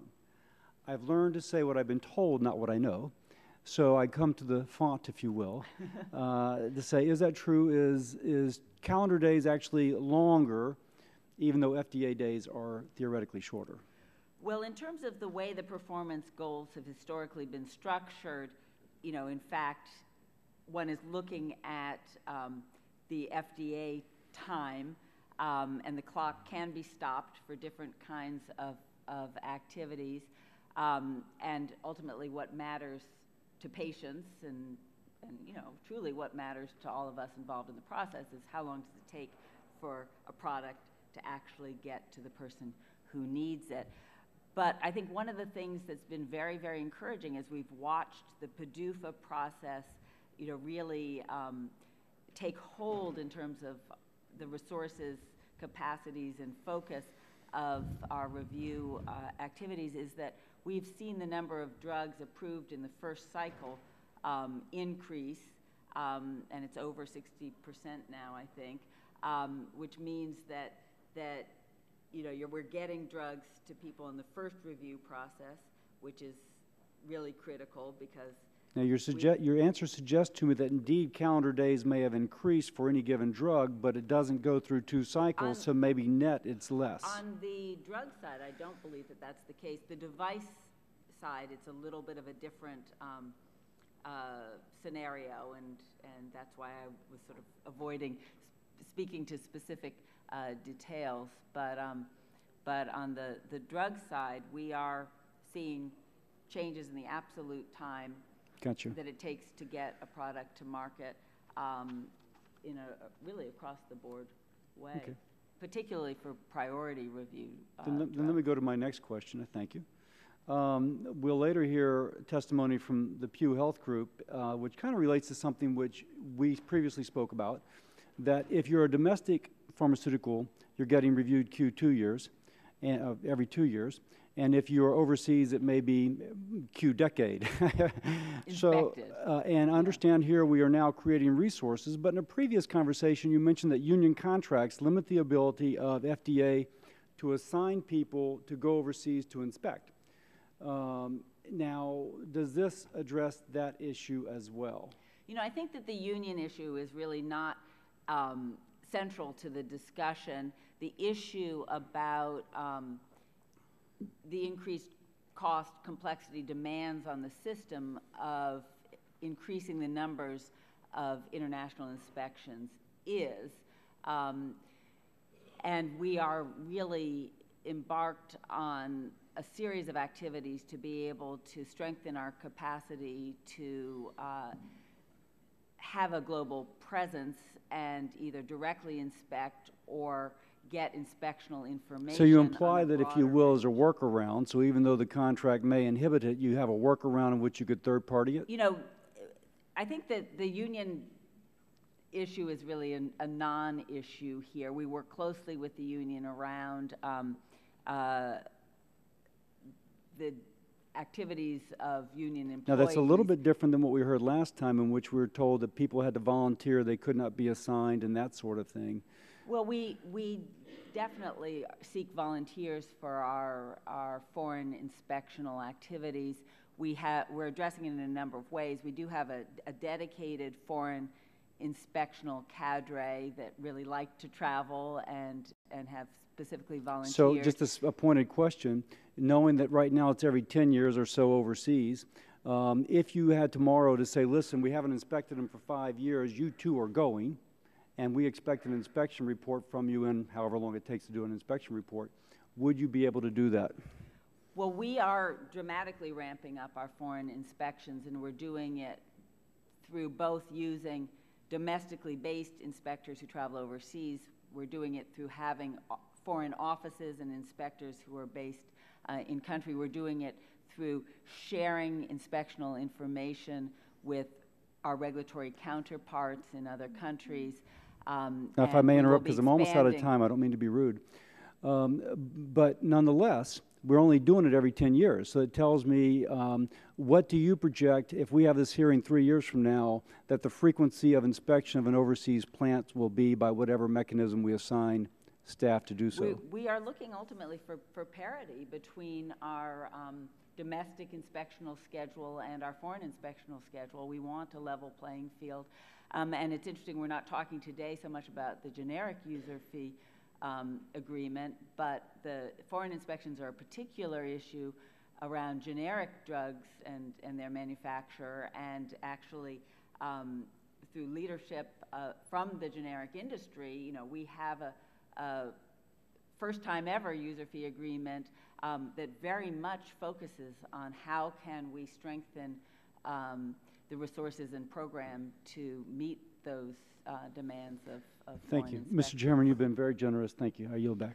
Chair, thanks, gentlemen. That concludes the questions from the members of the subcommittee. We'll go to the rest of the members of the committee, and Chair recognizes Dr. Christensen from Virgin Islands for 5 minutes for questions.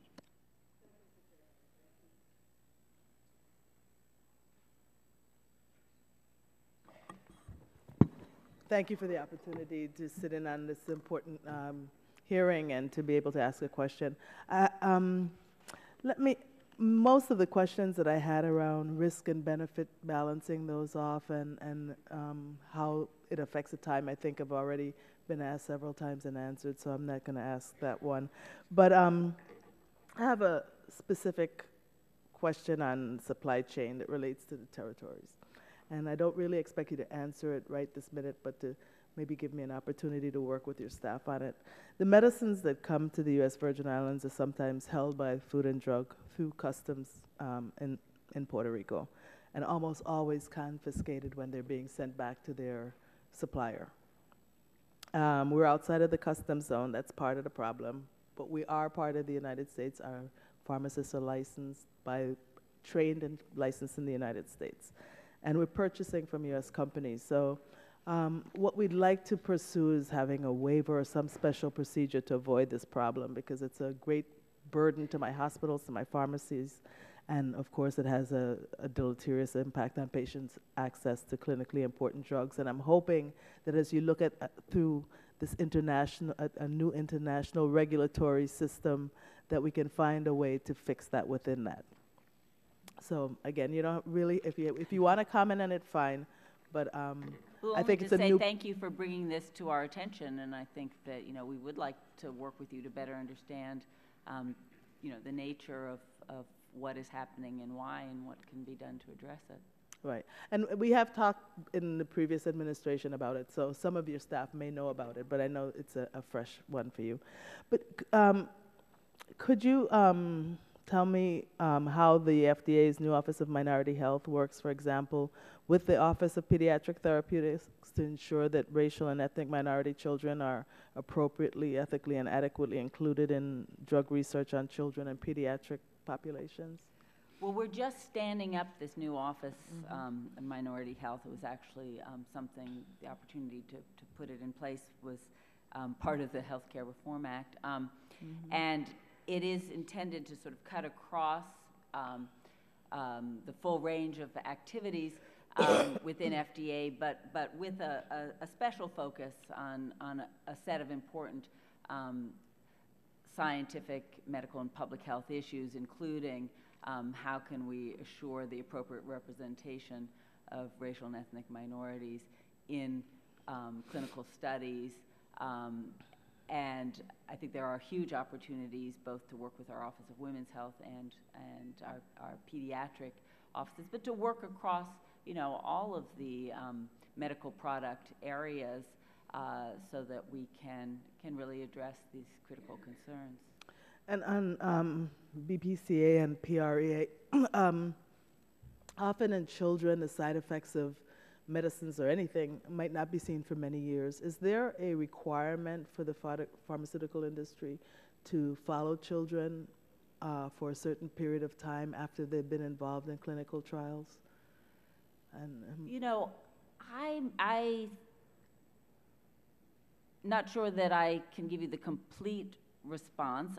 We obviously have ongoing efforts to monitor adverse events, whether they're near-term or long-term, and our ability to do that in a meaningful way is enhanced by what we've been able to do in terms of strengthening our post-market surveillance activities.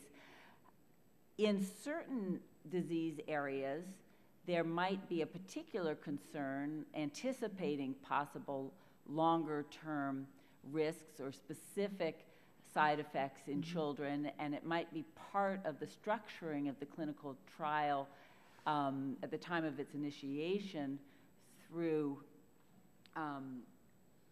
PREA to put in place certain requirements and expectations about ongoing monitoring. But there may be some additional activities as well that I'm not fully aware of. Okay, maybe we can follow up on some discussions with your office around that and see if there's something that needs to be done in terms of children and long-term impacts. But thank you, Mr. Chairman. I yield back the balance of my time. Chair, thanks, gentlelady. Recognize the gentleman from Virginia, Mr. Griffith, for 5 minutes for questions. Thank you, Mr. Chairman. And I know we have plowed through some of this territory, but I think it's interesting as a member of the committee, but not of this subcommittee. It's been very educational. I do appreciate you being here, Mr. Chairman. I appreciate you letting me participate. But you've heard from both sides of the aisle what I'm about to say, and that is we have all been contacted by constituents. That's why I'm here today. I was contacted by a constituent who feels that the strong risk aversion at the FDA is creating at least the perception that it's slowing down or stopping the approval of new, innovative treatments for cancer and other life-threatening terminal diseases. And I, like some of the others who have spoken here today, and I'm not going to make you go through all the things you've already testified to, are very concerned that if you're facing a certain death, you're willing to take more risk, and you're wondering why the government's getting in the way. And so I would ask you first, you've already been over a number of things that the FDA is doing to try to make that process better. But have you given consideration to creating a waiver process where a consumer who is facing one of these diseases can waive liability and any concerns about a particular drug or biologic treatment or whatever in order to get that treatment when they're facing the consequences? Obviously, there has to be a disclaimer of all the either known or unknown risks involved, but have you all given consideration to doing something like that? Because thank God I've never had to face that and hope I never do, but there are a lot of folks out there like the 41-year-old we heard about, and you've heard it from both sides of the aisle. Folks are willing to take those risks, particularly when they're younger and particularly if they have young children, as I do. You know, I would take those risks in a heartbeat if it was going to give me extra time with my kids. So I'm just wondering, have you thought about creating some kind of a waiver? Okay, this hasn't been approved, but I'm willing to take that risk. And if you haven't thought of that, would you? And then let me follow up with, and what other things is the FDA doing that you have not already testified to? Because I don't want you to, you know, have to be like a broken record and go over the things that you've already mentioned. Well, you know, obviously this is such an important point, and it is something that goes to the very heart of what we do, because, you know, our mission really is to try to get the best possible treatments to people who need them. And, you know, as we've already talked about, you know, we are putting an increasing focus on, you know, how we think about benefits and risks and weigh them. We already do accept, you know, have a much higher tolerance for risk when you're talking about a disease that's serious, life-threatening, has no other treatments. I don't believe that we've, you know, really explored the exact proposal that you put forward, and I think it would certainly require broader discussions than just within the FDA. And we do have some other programs. Compassionate use was mentioned for trying to get drugs to people that are in desperate, life-threatening situations. But, you know, perhaps, you know, in the interest of time and completeness, you know, we could provide you with some additional information about the programs that we're undertaking, and we certainly, you know, can continue to think about other strategies, including the one that you mentioned. Well, and if you would, and you know, this is one of those things where sometimes folks just sitting around the table brainstorming might come up with one of those eureka moments and have an epiphany. Let me shift a little bit to another question that's come up in my district. I represent a rural district. There are many recognized off-label uses for approved drugs, but I'll pick up Dr. Cassidy's point. But I am told that the FDA severely restricts communications to doctors and patients about these uses. Representing a rural district, I have heard about doctors who find it difficult to get the information about off-label uses that could benefit many of their patients. So what can we do to better, both as the FDA and what can we do as Congress to help you better inform doctors, especially in rural communities, so they know about potential effective off-label uses of approved treatments? Well, off-label use, as you note, you know, is an important part of many medical practices, and, you know, FDA doesn't regulate the practice of medicine, and off-label use, you know, is something that you know, we recognize is happening, and frequently I've talked with people within FDA about how we can really collect better information to understand off-label use, so that it could inform the broader issues around the approved indications for the use of a drug. But I think that, you know, the biggest concern is when drug companies are actively marketing an unapproved drug for an off-label use, and that's where the controversies have been, you know, really focused on. Yes, ma'am. Thank you for your time. I yield back. Chair, thanks, gentlemen, and recognize the gentlelady from California, Ms. Eshu, for 5 minutes for questions. Thank you, Mr. Chairman, for holding this hearing, and also for extending both you and the ranking member a legislative courtesy to me to join this hearing today. It's always been a great source of pride to me to have served on this subcommittee for some 15 years, most of the years that I've been in the Congress, and I miss being here, but I look forward to coming back, and I'm glad I'm here today. I'd like to ask unanimous consent that the lovely statement that I have be added to the record. And Commissioner Hamburg, it's wonderful to see you. I think that you know that I was the original author of both PREA and the BPCA. So I come here today with a great sense of pride, and I welcome the comments and the questions that members have asked about both pieces of legislation that the Congress is preparing to reauthorize. As you know, PREA was created to ensure that drug companies were doing important clinical trials in children, an area which had been, most frankly, woefully underserved before the passage of the legislation. And without adequate pediatric labeling, doctors were left to guess what the appropriate dosages for children would be. I think, there was maybe this assumption that was being made that children are little adults, and they're not. They're children. I think that this has, we took a very important step with the passage of that legislation, and I think it's why it's crucial for companies to develop their pediatric plans as early in the drug development process as possible. Now, I understand that the FDA has draft guidance asking companies to submit their pediatric plans at the end of phase 2, but the PREA statute requires submission at the time of the new drug application. And I think the sooner that companies focus on pediatric populations, the sooner kids will receive the drugs that they need, in some cases, to survive. So can you say with confidence that pediatric study discussion always start as early as the FDA recommends? Well, first let me say thank you for your leadership. And before you walked into the room, I had actually made note of it in my opening nice? So that's now part remarks. of the record. Thank you. But BPCA and PREA have been very important pieces of legislation and have enabled enormous progress in the pediatric therapeutics area.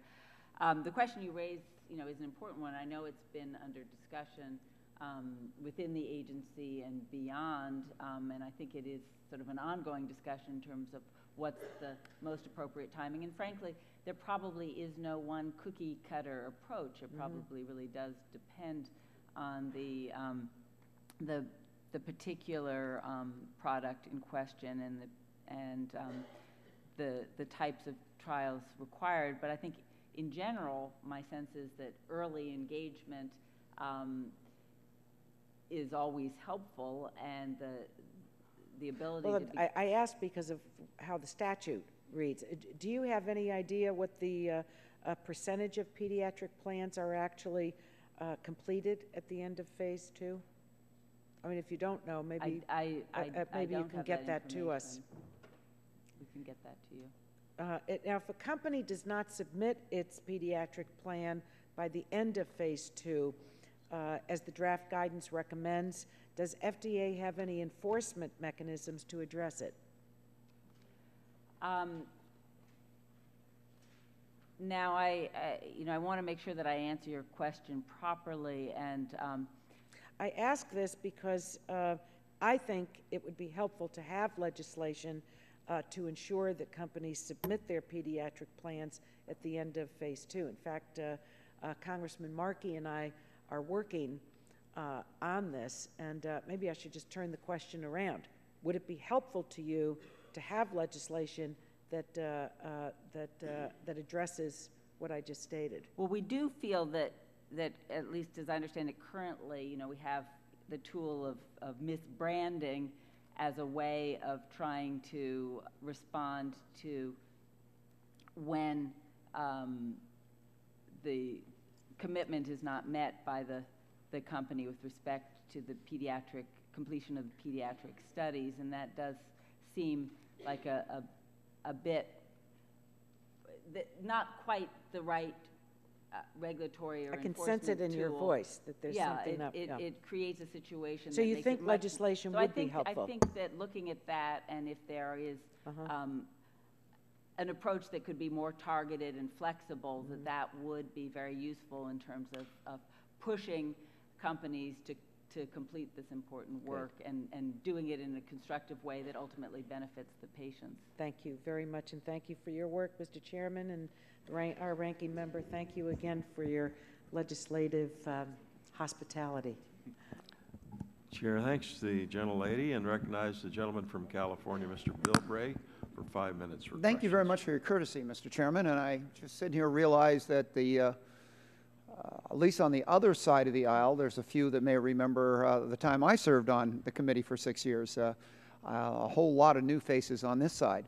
But, Doctor, we talk a lot about safety and regulation to protect it. We have a over-the-counter consumer product that is connected to over 500 deaths a year. And we continue to allow that to be sold over the counter. You want to explain to this committee why aspirin in its existing form is not more regulated or more restricted from consumer use, even though there's a what some people would call a very high death rate related to its use? Well, you know, aspirin obviously is a widely available product that we know has associated risks, but also benefits. I don't think that I'm prepared in this setting to discuss the whole context of the oversight and regulation of aspirin, but I think it's an important reminder that even drugs that the average American would probably consider, you know, sort of safe and routine, do have consequent risks, and they need to be addressed in an ongoing way, and that the FDA does, in fact, have a responsibility for the life cycle of products, not just for approval, but for monitoring safety, efficacy, and benefit, overall benefit to patients over the whole course of the product's use. Now, would it be fair to say, or if you can refer to your experts around you or whatever, would it be fair to say on the flip side of that issue that aspirin probably can be documented as being one of the most life-saving drugs that have been readily available to the public in the last 30, 40, 50, 60 years? Aspirin has many benefits on different levels. That would be fair to say. Could you have any idea if there was any other drug out there that we could point to that probably has saved as much lives as aspirin has? You know, I'm not really prepared to make those comparisons or have that discussion. I'd be very interested if you would take a look at the reality we have with aspirin. And I ask you to consider, and just if you can, you know, let's be very frank about it. If this product with its fatality problems came before the FDA today, could our existing system actually process it and get it out onto the market? Or is it just one of those products that became so institutionalized before our regulatory oversight got where it is today? And, you know, my question is, do you think aspirin could get through the system today? Well, I wondered if that might be the ultimate question that you would be asking. And I guess that my answer in the form of a true bureaucrat is that I wouldn't be prepared to speculate without having, you know, really reviewed the information and the data. But I understand the issue that you're raising. Yeah. I mean, my issue is the fact that if you only look at the negatives, and if you focus, even if you look at the positive, but if you focus on the negatives, in today's life, which usually happens, there are huge opportunities that may be avoided, be denied. And my biggest concern is that I'm looking at this, and I don't see any way aspirin would be approved in our system, and how many people would die every year in this country or around the world if it wasn't available to the consumer. And I have to ask myself, do we know how many other drugs or treatments may be out there that have come later that cannot be accessible? So my big question is, Has anybody ever challenged themselves to say, do we have any idea how many deaths may be caused because we don't allow products like aspirin on the market today?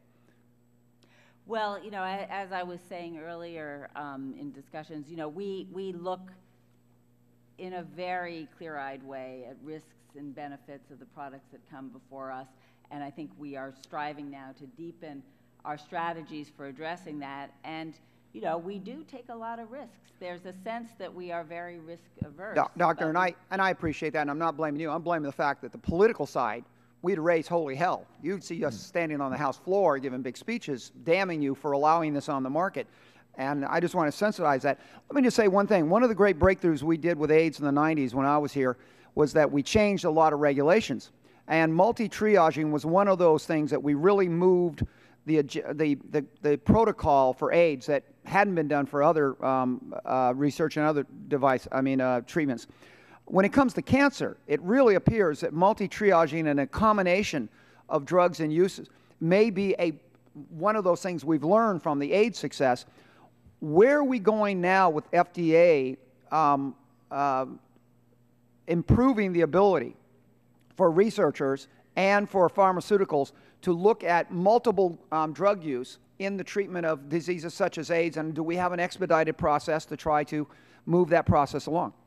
Well, I began my career in public service working on HIV/AIDS drug development, and know exactly what you mean in terms of the importance of the breakthroughs. And it was really a combination of bringing the science together with the resources and commitment of industry, academia, and the patient groups, and we were able to move forward very swiftly, and we were able to introduce, you know, some new regulatory approaches, et cetera, in the cancer arena and in other areas as well, other infectious diseases and other disease domains.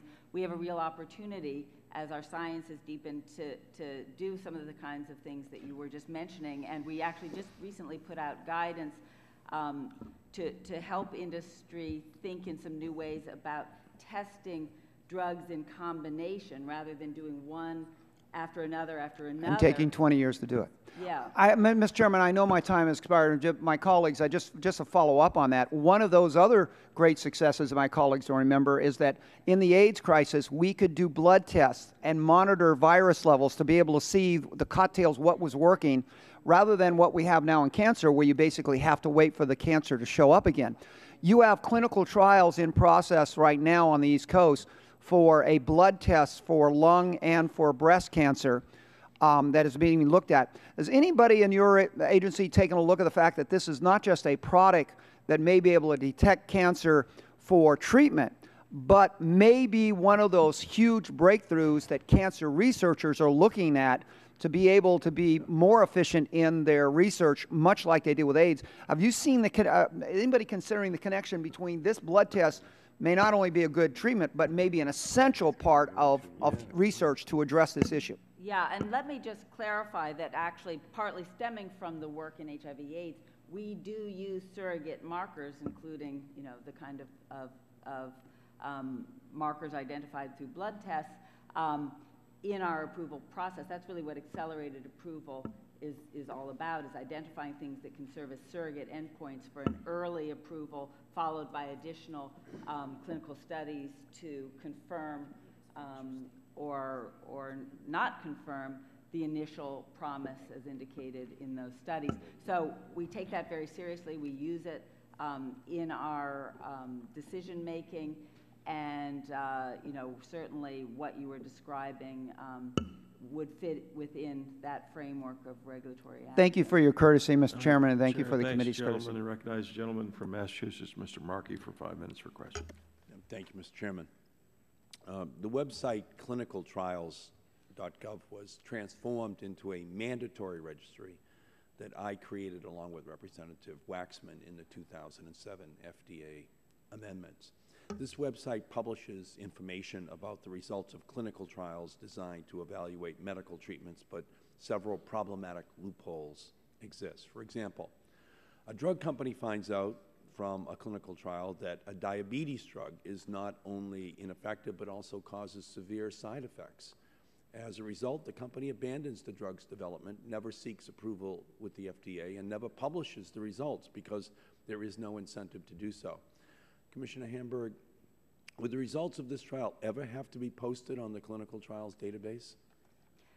As I understand it, currently, no. That is an important issue that you raise. I think it could be addressed, but it's not included in. So if another researcher decided to pursue clinical trials of this same drug, they would have no idea about the dangers identified from the previous trial and would put more people at risk of the same adverse health effects that had already been identified. So generally, do you agree that it would be a good public health measure to ensure that results of all registered trials, regardless if the drug is approved or not, are posted on the database?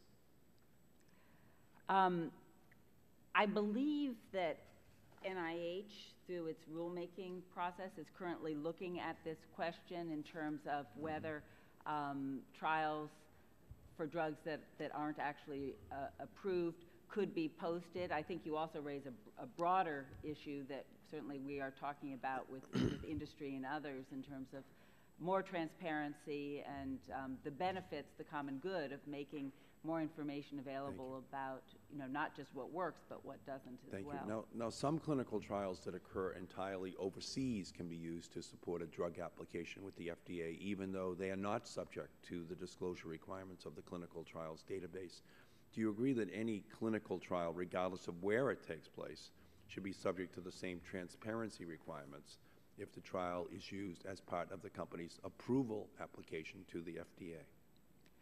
Yes, in general, we certainly agree that more transparency, more information is beneficial, and we think that, this is a bit of a disconnect, and we, would be interested in working with you further. Now, so this is something Ms. Eshu and I are working on, this next subject, which is that the FDA data shows that since 2007, 78% of PREA's pediatric study requirements were not completed by their due dates, if at all. These are products that could benefit children, but the studies needed to provide that information are not always being completed.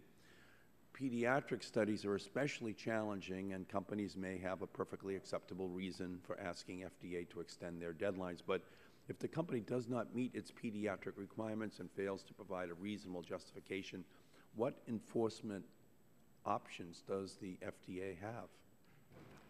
Well, we do, as I was discussing with Congresswoman Eshu earlier, have a limited arsenal of tools, and it really is an area where it's important, number one, to understand the reasons for the delays, and as you note, there's some reasons that are understandable, but these are studies that are important to get done. We need to support companies in getting them done, and there should be expectations and accountability on the completion of those studies. Yeah, it's my understanding that the FDA's only option for enforcement is misbranding the product, if there's an enforcement action that you can take, but that's an option very rarely, if ever, taken by the FDA.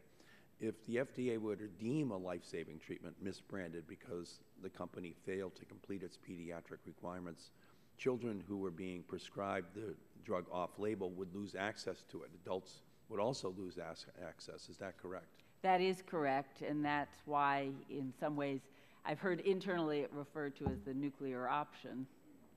So either FDA triggers the nuclear option of misbranding, costing everyone access to that drug, or they can do nothing. And that's very different from the way many other violations of the Food, Drug, and Cosmetic Act are handled, which can incur civil monetary penalties.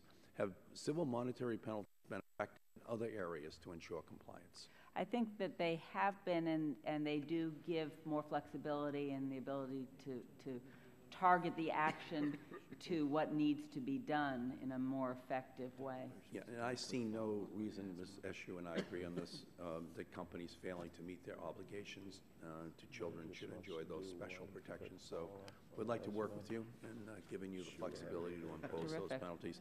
And just finally, Ms. Schakowsky and Ms. Baldwin and I introduced a cosmetics bill last Congress. We've reintroduced the same cosmetics bill in this Congress. And as you know, most people believe that the government makes sure that personal care products like shampoo and cosmetics are safe before they're sold.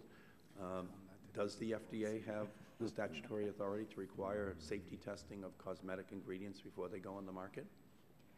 We do not do pre-market approval for cosmetics except in a very limited domain of color additives. And can you require a recall of any product in cosmetic? If there were serious safety issues raised with public health consequences, we would work with the company to get them to voluntarily. But it's voluntarily. But, yeah. You don't have a mandatory power.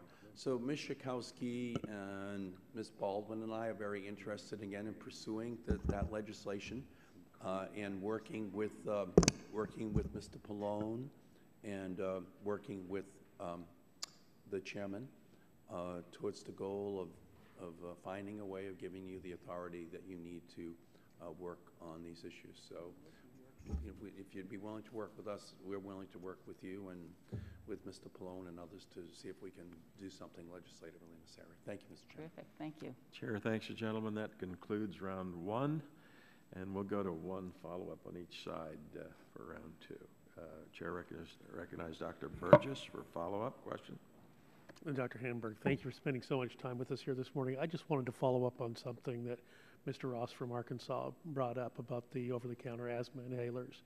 And while I recognize the problem actually originated at the EPA, not at the FDA, on the removal of CFC as a propellant, you know, the fact of the matter remains I spent New Year's Eve driving from pharmacy to pharmacy to make sure I had an adequate supply of Primatene because, as he correctly points out, it's 2 vials for $32. So that's a fairly reasonable price compared to the expensive price of the albuterol, which is a prescription device. My understanding is that the over-the-counter iteration that is non-CFC is currently in process with the HFA as a propellant, and that FDA is evaluating that. I would just encourage you to do so with all great dispatch. I mean, these are things that have been around for a long time, and most people with asthma, as I do, experience times when the disease is much worse and times when it's not so bad. And those times that it's not so bad, I may get quite far away from having anything around the house that would be available to help me. And it was always comforting to know at 2 o'clock in the morning I could drive to a 24-hour pharmacy and purchase a Primatene inhaler. Now the only option is to, I mean, I'm a doctor, I can write my own prescription, but for the vast majority of people, you got to go to the emergency room, likely going to get a breathing treatment and a pulse oximeter, maybe a blood gas, and you're going to spend $1,500, $2,500 for what could have been fixed, as Mr. Ross correctly points out, for a $20 charge at an all-night pharmacy. So it's important to get the over-the-counter option back out there. Many people use these rescue inhalers, not frequently, but from time to time, and that's the part of the population that really would benefit from having these back and available again. Can we look to you to help us get those? We have indicated that, we would welcome an application and we'll work to expedite the review. Because the active ingredient is not any different than what it's been for the last 100 years, right? Aerosol's epinephrine. And the difference is the propellant. And if it's used in the albuterol inhalers, it can't possibly be harmful. I don't think it's as good as CFC. CFC gets you a much better dispersion. The HFA always ends up in the oropharynx, and you've got to relearn how to use it.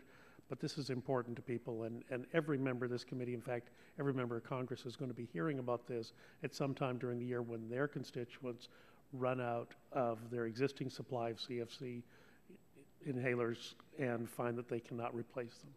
Thank you, Mr. Chairman. Chair, thanks, gentlemen, and Mr. Pallone is recognized for 5 minutes for one follow-up. Thank you, Mr. Chairman.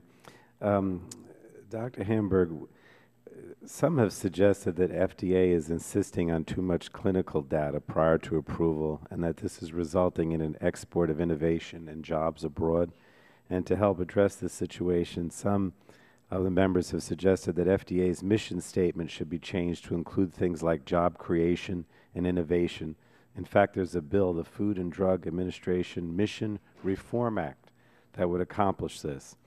Now, even assuming there's some truth to these reports, and I think there's important evidence to suggest that there's not, revising FDA's mission statement seems like a drastic measure to me. And I just wanted you to comment on the implication of revising FDA's mission statement to include things like job creation. How would FDA even begin to assess whether certain agency actions would create jobs? Well, I think that it is very, very important that FDA, as a science-based regulatory agency with a public health mission, really focus our efforts on determining the safety, efficacy, and quality of the products that come before us, and that we do our work in a context that clearly understands that we need to make sure that we are bringing products to people in a timely way that they need and count on, and that we do need to do everything we can to make sure we have the most modern and streamlined approaches, and that we work closely with product sponsors in a way that's transparent, consistent, and predictable to achieve our common goal of making important products available to people. I think that our safety and efficacy standards are very important to the success of industry as well as to improving and protecting the health of the public. Well, what I'm trying to find out is whether you would want to revise the FDA's mission statement to include things like job creation. Well, I was going to get to that, in that I think that it would be very hard for us to factor in to this science-based decision-making the question of how would approving or not approving this product impact jobs, and how would approving or not approving a product impact jobs of a competitor. And it would get very, very complicated, and frankly, I think it would be quite inappropriate and would ultimately not serve the American people well or serve industry well. And I think that it's something that that would be extremely hard to quantify. And I think that, you know, what is really important is that we make sure that operating within the ecosystem of biomedical innovation and product development, that we ensure that we are doing our job as well as we can, which is to apply science-based, data-driven processes to our decision-making, do it in as modern and streamlined a way as possible, and work as effectively with industry and other stakeholders to deliver the products that people need. Thank you. Chair thanks the gentleman. That concludes our questions for panel one. The chair thanks the panel, specifically Dr. Hamburg, for your excellent testimony. Very important information you've shared with the committee. We'll now excuse panel one and call panel two to the witness table, and while we change panels, we'll take a 5-minute recess and reconvene at 12:45.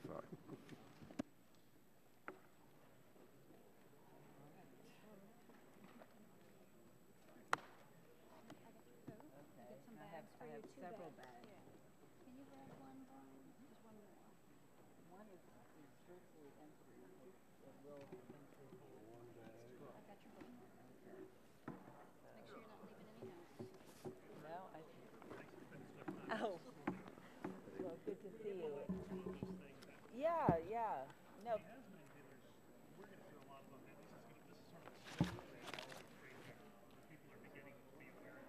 Yeah. Yeah. You know, we did try to do the phase out in a way that was visible and that, you know, informed the consumers and all, but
time for recess having expired, I'll ask all of our guests and witnesses to please take their seats, and would like to ask at this time unanimous consent to enter into the record a statement by NCPA,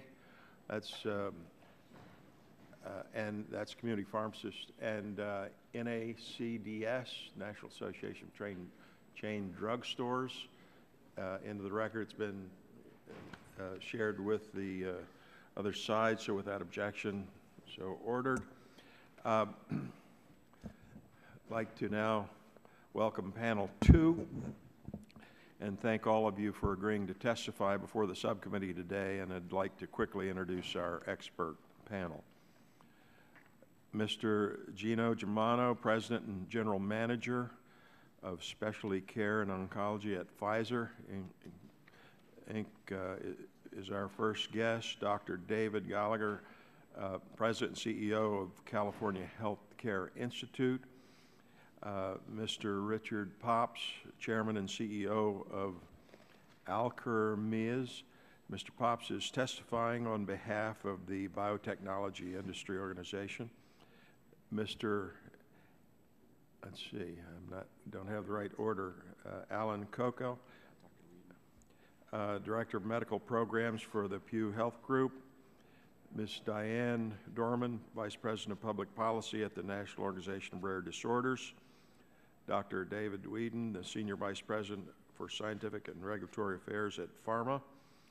And Dr. Daniel Fraterelli, Chair of the American Academy of Pediatrics Committee on Drugs. So we'll go in that order. Again, thank you all for coming. We have your prepared statements, and we'll ask each of you to summarize in 5 minutes your opening statements. Mr. Germano, we'll begin with you. You're recognized for 5 minutes. Thank you, Chairman Pitts. And members of the subcommittee, my name is Gino Germano. I'm President and General Manager of Specialty Care and Oncology at Pfizer. Founded in 1849 in New York City, we've grown to become the world's largest biopharmaceutical company, providing treatments for a myriad of diseases that afflict people around the world. I appreciate this opportunity to testify on behalf of Pfizer and our 40,000 U.S. colleagues to unequivocally support the reauthorization of the Prescription Drug User Fee Act. Behind the acronym PDUFA is another acronym, R&D, Research and Development. Research and development is the lifeblood of Pfizer, it's the lifeblood of our industry, and it's the lifeblood of great American innovation. Today, it takes on average more than $1 billion in 12 to 15 years to research and develop a new medicine. Approximately 1 in 10,000 compounds that enter the drug discovery phase is ever approved by the Food and Drug Administration and made available to patients. Our R&D is ultimately codified in our patents.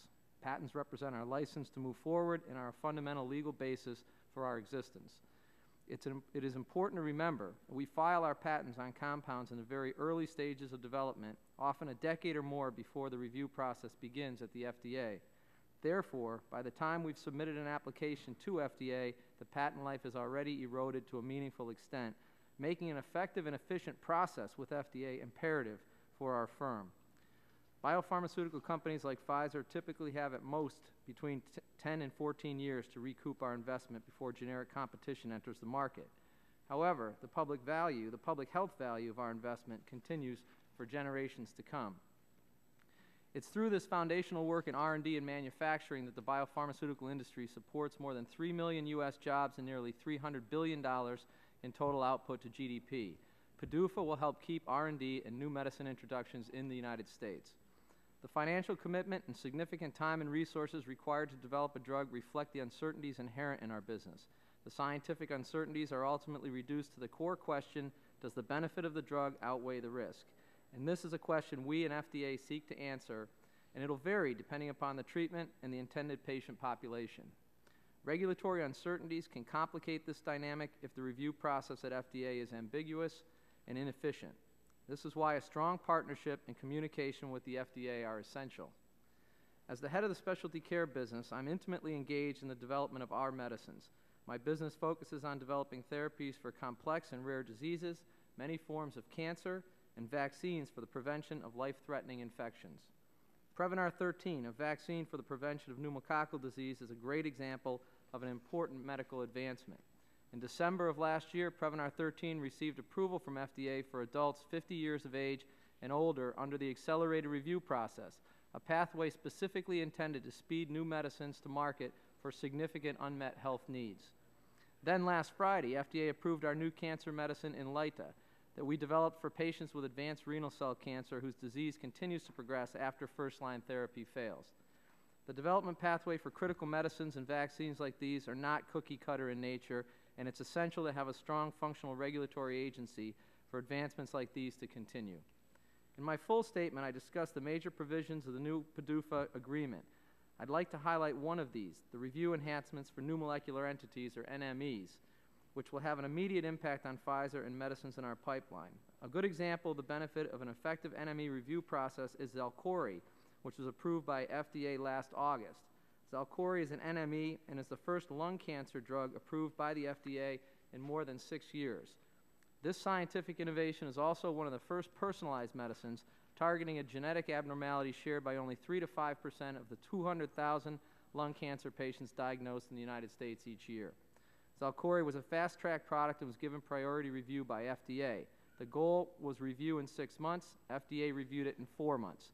While Xalkori's approval is an example of getting it right, the challenge we have is making sure that situations like Xalkori are the rule and not the exception. The NMA review process enhancements will help achieve that goal. These enhancements embody what we consider to be the foundation of a successful review: communication and transparency. The improved process will encourage better issue identification and resolution at defined stages of the review cycle. Further, these enhancements will have a direct impact on the dozens of NMEs at various stages of development in our pipeline. These are potential new treatments in therapeutic areas such as oncology, pain, cardiovascular disease, and vaccines. The ability of Pfizer to do its job depends on the ability of FDA to do its job, and PDUFA provides a framework and resources for that to happen. PDUFA is must-pass legislation. It's must-pass for Pfizer and the biopharmaceutical industry. It's must-pass for FDA, but most importantly, it's must-pass for patients and society as a whole. Thank you for this opportunity to testify. I look forward to answering any questions you may have and hearing your views. Chair, thanks, gentlemen, and recognize the gentleman, Dr. Gallagher, for 5 minutes for opening statement. Thank you, Chairman Pitts and Ranking Member Pallone. My name is David Gallagher, and I'm President and CEO of the California Healthcare Institute.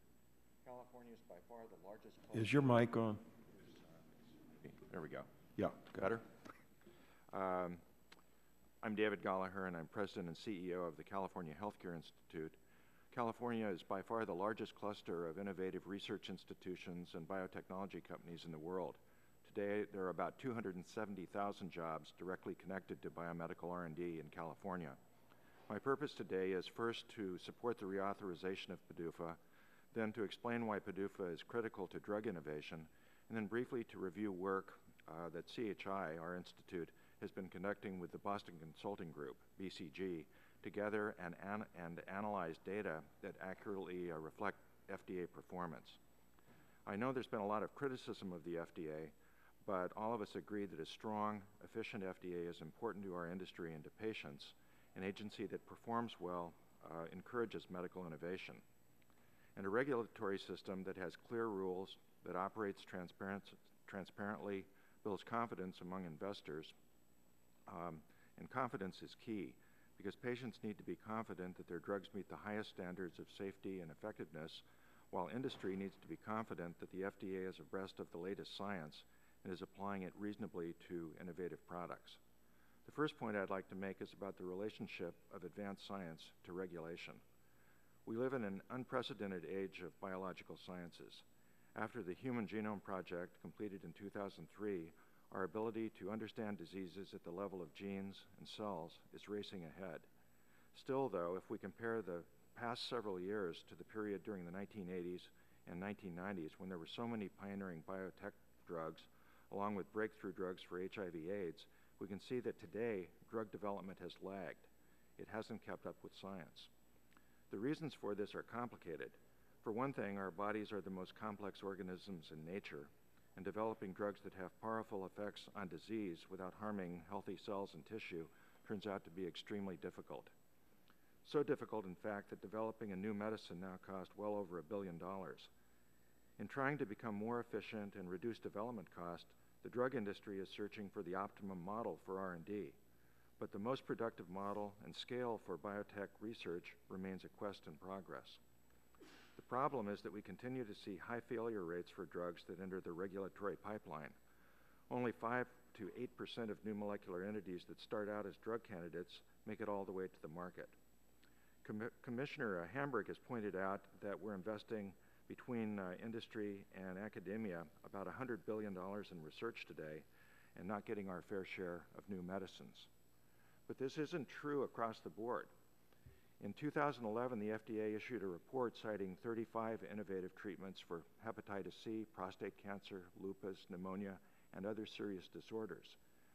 This report showed how the FDA used expedited approval authority, flexible clinical study requirements, and resources collected under PDUFA to improve the rate of approvals.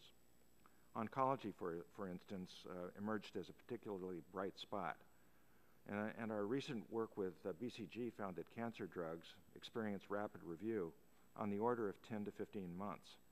But there were other areas, cardiovascular, central nervous system, gastrointestinal, that stretched almost twice as long. The point is, there are major differences in timelines depending on a drug's therapeutic area.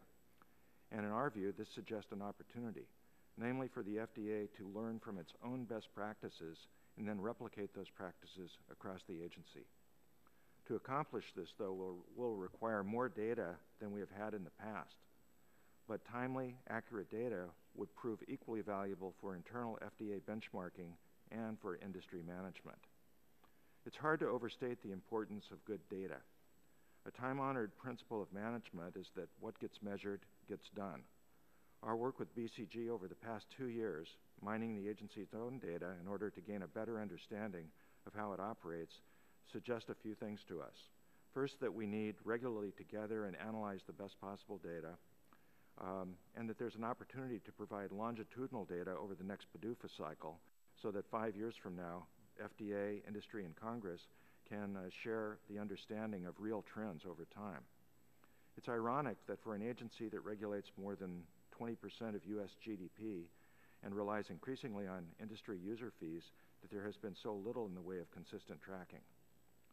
In addition, better data may help the agency, Congress, and industry to develop a better understanding of benefits versus risk. Virtually all medicines carry some capacity for harm, and a zero-risk mentality would shut down development of beneficial drugs altogether. But more attention needs to be devoted to how the FDA's policies and operations encourage or discourage investment in different therapeutic areas.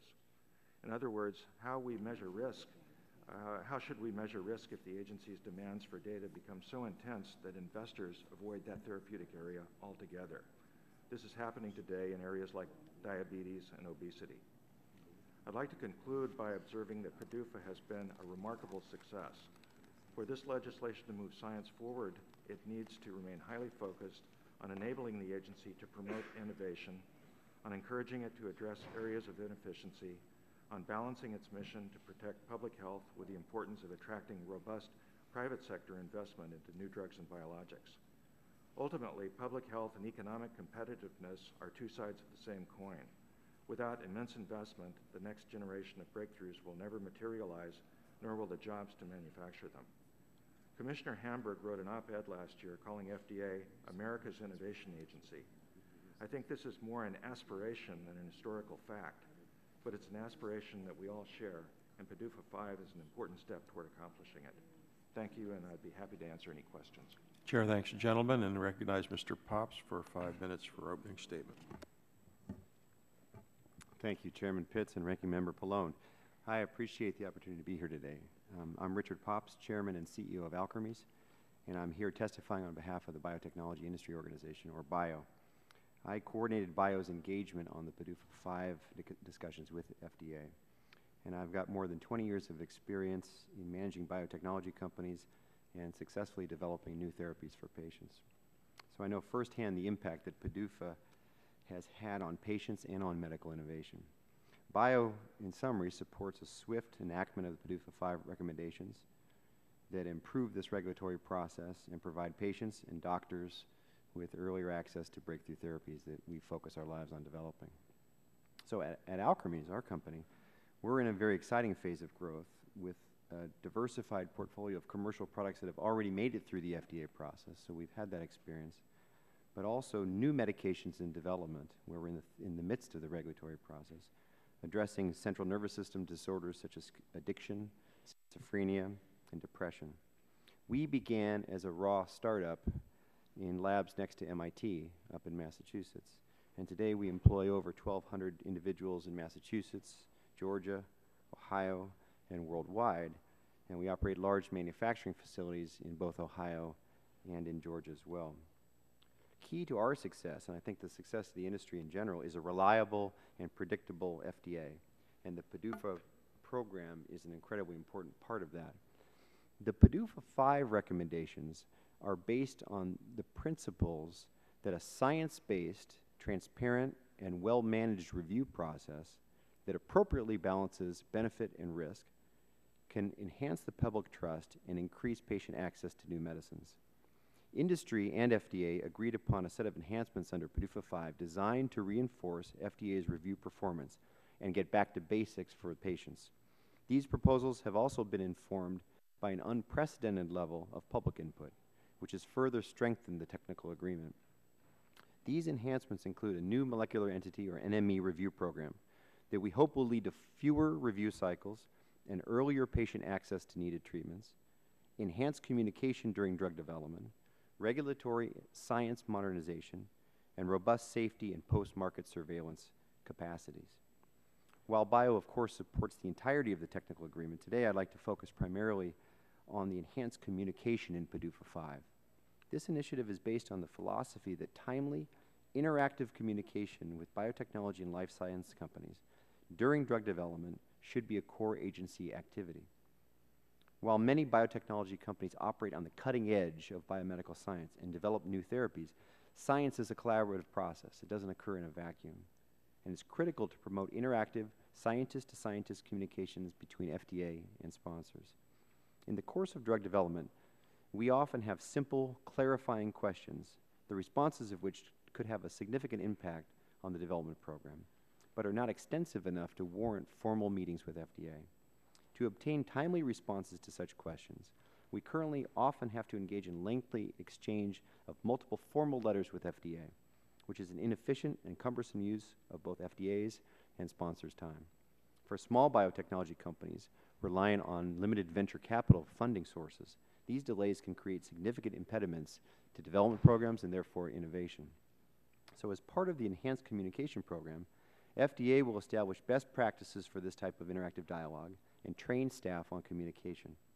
Independent reports commissioned by FDA have demonstrated that enhanced communication during drug development ultimately results in higher quality applications, which can improve efficiency for FDA reviewers. This proposal was a top bio priority, and we're pleased that it was included in the agreement. In addition to the enhanced communication features, PDUFA 5 agreement makes new resources available to modernize regulatory science in the areas of personalized medicine and rare disease drug research. Modern approaches to drug development and evaluation will introduce new efficiencies in the drug development process and provide FDA with additional tools to evaluate the benefits and the risks of pharmaceutical products. These proposals will also integrate more structured and systematic approaches to addressing benefit and risks and allow FDA to conduct outreach to patients and hold workshops to better understand patient perspectives on disease severity and unmet medical need. BIO looks forward to working with the committee and the FDA to implement PDUFA 5. I want to thank you again for having us here today. Chair thanks, gentlemen. Recognize Dr. Whedon for 5 minutes for opening statement. Thank you. Chairman Pitts, Ranking Member Pallone, members of the subcommittee, good afternoon.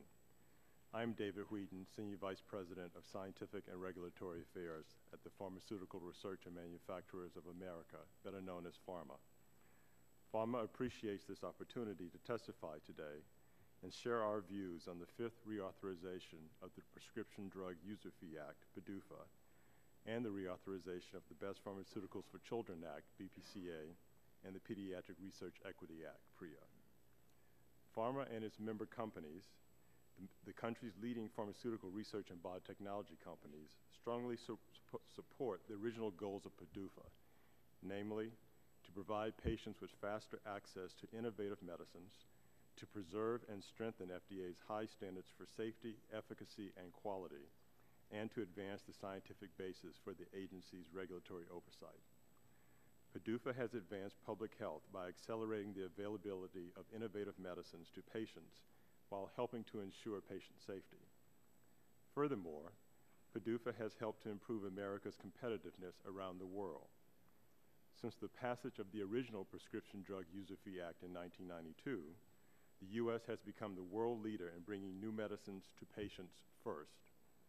Ensuring that the U.S. maintains a policy and regulatory environment that encourages an efficient, consistent, and predictable drug review process is key to keeping America competitive in today's global economy. Pharma strongly endorses the recommendation of the PDUFA 5 Performance Goals Letter, which was created with unprecedented transparency and input from diverse stakeholders. This agreement will provide FDA with the resources and the tools required to further enhance the timeliness, completeness, and efficiency of the drug review process, including provisions to advance regulatory science and modernize drug development, to improve benefit-risk decision-making, and to further strengthen FDA's focus on patient safety. I'd like to focus for a moment on one specific provision in the PDUFA 5 agreement. PDUFA 5 will improve the review process for new molecular entity, NME, drug and biologic applications, which will be particularly significant for patients because NMEs are novel compounds that have the potential to address unmet medical needs and advance patient care. Specifically, it is anticipated that earlier and more comprehensive communication between the agency and drug sponsors, as required in this enhanced review program, will improve the rate of on-time first-cycle successes. The success of the new review program and of the agency's ability to achieve its drug review goals will be independently assessed and reported in 2015 and 2017. PDUFA 5 will continue to provide FDA with the resources and tools that are essential to support patient safety and promote medical innovation through enhanced timeliness, completeness, and efficiency of the drug review process. Pharma encourages Congress to reauthorize PDUFA in a timely manner based on the negotiated PDUFA 5 performance goals, and to minimize the inclusion of additional provisions that may have the unintended consequence of distracting from the Act's original intent. The Best Pharmaceuticals for Children Act and the Pediatric Research Equity Act have been extraordinarily successful in improving medical care for children by driving research to create innovative medicines for use in pediatric patients. According to the FDA, the current pediatric exclusivity program has done more to spur research and generate critical information about the use of medicines in pediatric patients than any other government initiative. Ensuring that the pediatric exclusivity incentive is preserved is key to continued innovation and improvement in pediatric medical care in the face of rising research costs. Since their initial enactment and subsequent reauthorizations, BPCA and PREA have been subject to a sunset clause, under which their provisions expire after 5 years unless reauthorized by Congress. To build upon the tremendous success of BPCA and PREA in improving medical care for children, Congress should permanently reauthorize BPCA and PREA. In closing, I would like to use this opportunity to briefly discuss the issue of pharmaceutical supply chain integrity. Pharma supports granting FDA discretion to set routine inspection intervals for foreign and domestic facilities according to risk. We support providing FDA with the flexibility to prioritize inspections of foreign establishments based on the risk they present, and believe relying on set criteria such as compliance history, time since last inspection, and volume and type of products produced will enhance the FDA's ability to target its inspection resources efficiently and effectively. A more detailed description of additional recommendations on how to strengthen the integrity of the supply chain can be found in Pharma's written testimony. We look forward to continuing to work with this committee, FDA, and other stakeholders on these important issues. Chairman Pitts, and members of the subcommittee, thank you for the opportunity to testify. I'm happy to answer any questions. Chair thanks the gentleman and recognize Mr. Kokel for 5 minutes for opening statement. Chairman Pitts, Ranking Member Pallone, and committee members, thank you for the opportunity to be here today. My name is Alan Kokel. I'm the Director of Medical Programs with the Pew Health Group, which seeks to improve the health and well-being of Americans by supporting policies that foster innovation and reduce risks to consumers. I'm here today to talk about the safety of the U.S. drug supply. Pew has focused on this for the last 4 years, as has this committee. In recent years, pharmaceutical manufacturing has been transformed. What was once a domestic industry is now global. 40% of our finished drugs and 80% of the active ingredients now originate outside our borders. Much of the supply is purchased in India and China. The number of non-U.S. plants that supply the U.S. has doubled in just the past decade. Yet the Food, Drug, and Cosmetic Act remain overwhelmingly domestically focused. This puts consumers at risk and American manufacturers on an uneven playing field. While the leading companies are already doing thorough assessments of their supply chains, we have to make sure that there's no incentive for the weaker actors to gain a competitive advantage by cutting corners. Just 4 years ago, hundreds of American patients were sickened and some died after they received a blood-thinning drug, heparin, that had been adulterated during manufacture in China. This was a U.S. company that was reliant on an upstream network of suppliers that it didn't know and couldn't control. Since that tragedy, this committee has held 9 hearings and heard from more than 60 witnesses. You've conducted a careful and thorough investigation that has identified serious gaps in the system. We don't know who adulterated that heparin from China, but we certainly know how to reduce the risk that someone else will adulterate some other imported drug in the future. Congress needs to act to protect Americans. We need a system that reduces risks, that rewards companies that have proper quality systems in place, promotes an even playing field, and uses taxpayer dollars efficiently. Pew's After Heparin report identifies the risks and suggests some pragmatic solutions. Let me make 3 key points. First, inspections. Not that far from here is one of the U.S.'s largest pharmaceutical manufacturing facilities. It's a Mylan facility in West Virginia. It employs a lot of people. And like any other domestic manufacturing facility, it can expect an FDA inspection about every 2 years. That company's competitors in India and China, also making drugs for the U.S. market, face nowhere near that level of scrutiny.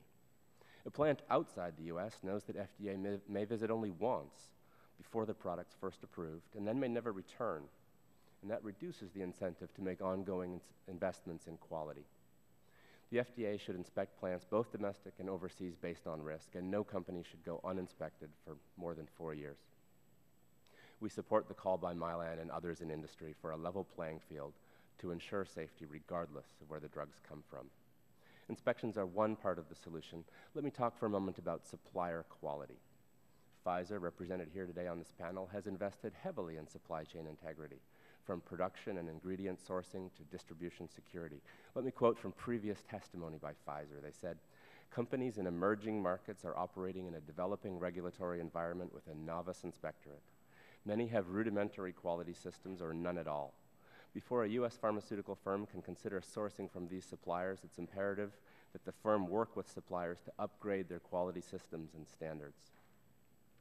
The Pew report outlines well-documented cases of suppliers concealing the actual sources of drug ingredients, in some cases bringing in chemical materials that were not intended for pharmaceutical use. We call for modernizing current regulations to ensure that every company has appropriate measures in place to ensure quality standards at their suppliers. And finally, we need to make sure that the FDA has the tools that are appropriate for today's global paradigm. For example, companies with high-quality systems and an established track record shouldn't face delays at the border. Companies that don't have those things should face heightened scrutiny.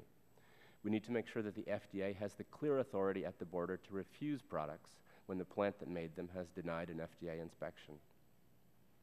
The proposed generic user fee agreement will provide FDA with new resources for increased inspections of overseas generic manufacturing.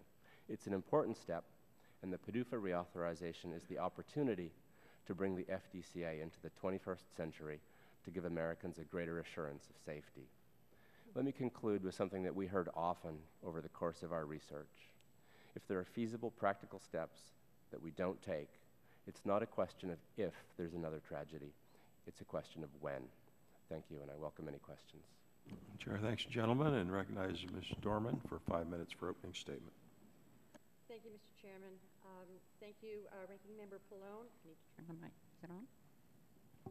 It is on. Thank you for the opportunity to testify before you today. I am Diane Dorman, Vice President for Public Policy for NORD, the National Organization for Rare Disorders.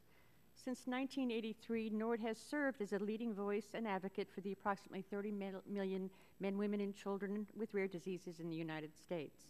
NORD's mission is to foster a social, political, and financial culture of innovation that supports the basic and translational research necessary to develop new diagnostic tests and therapies for all rare disorders. This requires a regulatory environment that encourages the development and timely approval of new, safe, and effective treatments for rare disorders. Reauthorizing PDUFA presents an opportunity for Congress to achieve that goal. Greater clarity and predictability for the review of novel therapies for rare disorders can be achieved by allocating some of the PDUFA resources to support the enhancement of regulatory science. Of special significance in the draft agreement is the Rare Disease Initiative that will enhance the development of drugs and biologics for the treatment of rare conditions. We support these efforts and look forward to the opportunity to work with the agency and with Congress to guarantee the success of this initiative. The rare disease community was heartened recently when the drug approval summary for 2011 was announced. Of the 35 innovative drugs approved in 2011, 10 were orphan drugs. We hope and expect that further investment in orphan products will lead to continued development of therapies that address the unmet medical needs of patients. We are encouraged that the Orphan Drug Act has brought about such successful innovation in the market for rare disease therapies. The reality is that we have barely started the journey. There are still approximately 6,800 rare diseases that lack an FDA-approved therapy. The reauthorization of PDUFA offers hope that we may build on previous successes by strengthening the review process still further and by creating an environment that encourages innovation and investment. We believe that the Rare Disease Program will enhance the regulatory science needed to accelerate development of new therapies. This initiative allocates a small fraction of user fees to support the existing Rare Disease Program in CEDAR. The agreement completes the current staffing and implementation plan and establishes a rare disease liaison within the Center for Biologics. Last October, NORD released a landmark study that looked at all drugs for diseases other than cancer approved as orphans since 1983 to identify whether and when FDA exercised flexibility in the review process.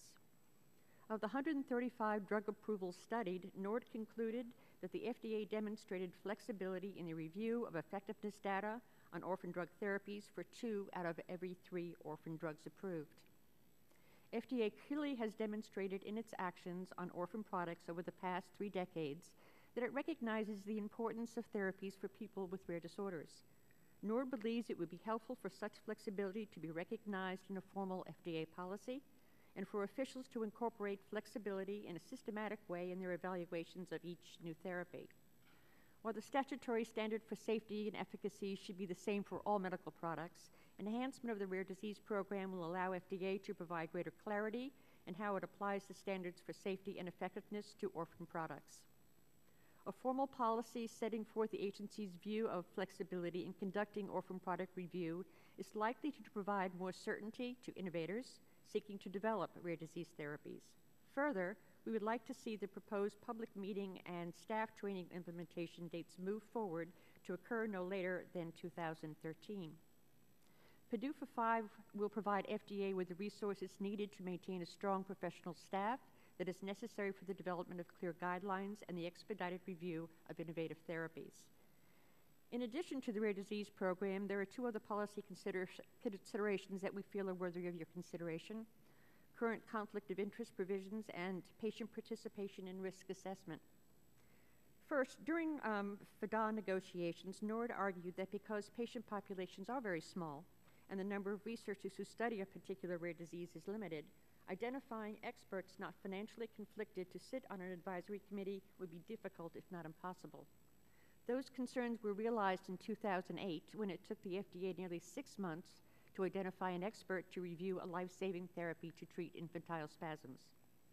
While conflict of interest considerations are clearly necessary, our view is that the existing provisions in the Federal Advisory Committee Act and the Ethics in Government Act of 1978 are adequate to safeguard against conflicts of interest. A separate standard is not needed. Second, NORD, working with like-minded patient organizations, has developed a proposal submitted to the FDA to allow the patient community to communicate on a more frequent and periodic basis with medical reviewers and other relevant FDA staff as they make risk tolerance and other decisions. We advocate that more systematic processes be established at FDA to enable contributions from the patient community at the time that critical decisions on risk tolerance are being made. We do not seek to create a burdensome or time-consuming process. Rather, we want to be sure that patients have the opportunity to share their views. In closing, I want to thank the committee again for giving NORD the opportunity to testify today regarding the reauthorization of PDUFA. The rare disease community believes that engaging Congress and FDA officials in the process has and will continue to lead to practical, detailed improvements to the regulatory process that will accelerate the development of orphan products from concept to access. Thank you very much. Chair thanks the gentlelady and recognizes Dr. Fraterelli for 5 minutes for opening statement. Thank you. Mr. Chairman, members of the subcommittee, my name is Dr. Daniel Fraterelli. I'm a practicing pediatrician and chair of pediatrics at Oakwood Hospital in beautiful Dearborn, Michigan. I'm here today representing the American Academy of Pediatrics in my official capacity as chair of the AAP's Committee on Drugs. The testimony I give you today is supported and endorsed by the Elizabeth Glaser Pediatric AIDS Foundation. And I'm here today to discuss the Best Pharmaceuticals for Children Act and the Pediatric Research Equity Act, and I'd like to begin just by amplifying something that Dr. Whedon said. When we're looking at BPCA and PREA, we can really say unequivocally that these two laws have added more pediatric-specific information to the labels of drugs and biologics than we've been able to in the 70 years prior to their enactment. And it's vitally important for infants, children, and adolescents that these laws be reauthorized. I wish to extend the Academy's sincerest thanks to Representative Anna Eshoo for her longstanding support and for championing these important laws for children. And although not the subject of today's hearing, the Academy also wishes to acknowledge and thank Representatives Mike Rogers and Ed Markey, who together authored the Pediatric Medical Device Safety and Improvement Act of 2007. Now, as a pediatrician, I see firsthand the need for all children to have medicines that are studied for their use. And thankfully, we've gone from a time back when I trained when about 80% of the drugs that we used didn't have any specific pediatric labeling to today, where about half of that number's down to about 50%. And this success is a direct result of BPCA and PREA. Since 1997, 426 labels have been updated with new pediatric information, and in many cases, studies have altered the dosages or formulation we give our patients, and in others, drugs that were previously thought to be safe or effective in children have proved not to be. The 2007 reauthorization led to several improvements in the function of these laws. All BPCA and PREA studies now result in label changes, and the number of times companies have declined BPCA studies has gone down tremendously, while the number of products studied under BPCA and PREA has gone up. And the consistency and quality of pediatric studies has improved significantly, largely through the hard work of the FDA's internal Pediatric Review Committee. Based on what we've learned about these laws since 1997, the Academy offers 5 recommendations for improvements to BPCA and PREA in 2012. The first of these is to do pediatric study plans earlier. Now, PREA is a pre-market requirement for safety and effectiveness. However, the law does not require the submission of a plan for pediatric studies until a company submits its drug application to the FDA. Submission of this plan so late in the process can lead to insufficient planning and potentially avoidable delays in getting important pediatric data. AAP therefore recommends amending PREA to require the submission of a pediatric study plan by the end of phase 2. Second recommendation is to improve accountability. We heard this already also, that 78% of PREA studies due after September 27th, 2007 are currently late or were completed late.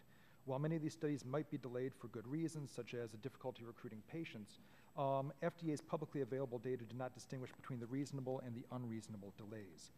We feel the FDA should have the authority to grant extensions when there is a good cause, but in cases where there isn't a good cause, FDA should have added enforcement tools comparable to those it has for post-marketing commitments involving adults.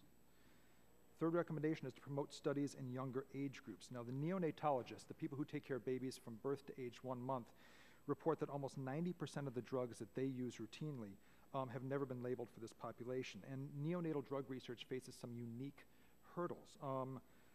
AAP believes that the FDA should be required to ensure that BPCA and PREA written requests include neonates whenever possible.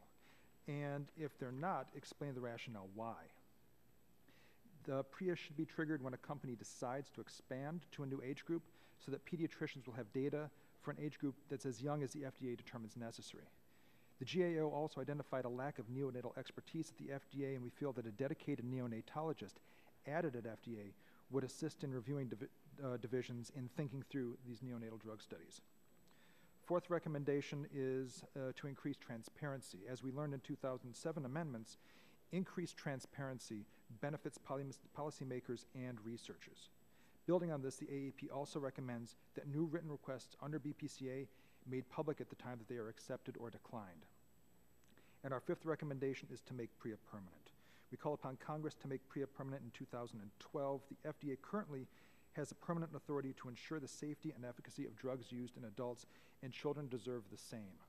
As part of this legislation, Congress should also reauthorize the important program at the National Institutes of Health to fund the study of older drugs no longer subject to BPCA and PREA. I'd like to thank the committee again for allowing me the opportunity to share with you the strong support of the American Academy of Pediatrics for the reauthorization of BPCA and PREA, and would be happy to answer any questions that you have. Chair thanks the gentleman, and I'll now begin questioning and recognize myself for 5 minutes for that purpose. Mr. Germano, will you explain how the PDUFA agreement will help improve predictability and transparency of the drug review process, why this is important to American patients and jobs? I think that the measure that I spoke of in my testimony was a measure that's particularly important. The PDUFA provisions allow for a review process that has a number of important enhancements. Most notably is the number of interactions that are now would be mandatory for communication and transparency between the agency and the sponsor companies. I think very often issues that arise during the review process are not clearly understood or not consistently understood between the agency and the sponsor company, and I think that this enhanced level of communication and transparency is likely to result in a greater level of understanding and issue resolution and consistency in the review process, leading to review times that likely could be shortened and a clarity on expectations between the two parties. If we can get through the process more efficiently, we can bring new products to the market more quickly and benefit patients, and it's good all around for the FDA, for the company, and for physicians and patients who need our medicines. Thank you. I think I'll just go down the line. Dr. Gallagher, in your testimony, you make a connection between differences in FDA review times across therapeutic areas and how that affects development decisions by investors and companies.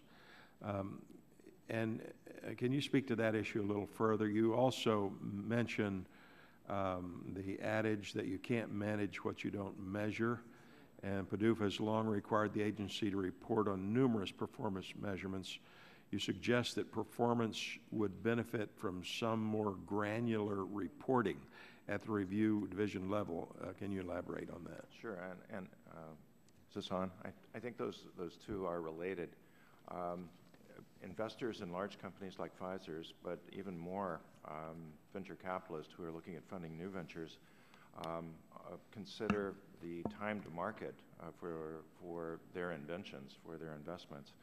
And as we have seen, for example, in diabetes and in cardiovascular, venture investment has almost completely dried up because the time for review and the cost of clinical studies is so great.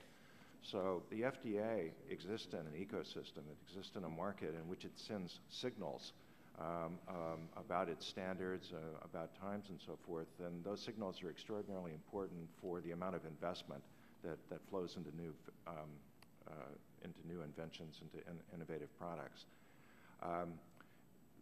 On the data question, you know, we just heard the Commissioner talk about moving to electronic submissions and basically taking the FDA from the analog era that it has inhabited to the digital age. And that's really important. But at bottom, the FDA is really a data management agency. I mean, it collects data from industry, it analyzes the data and makes decisions.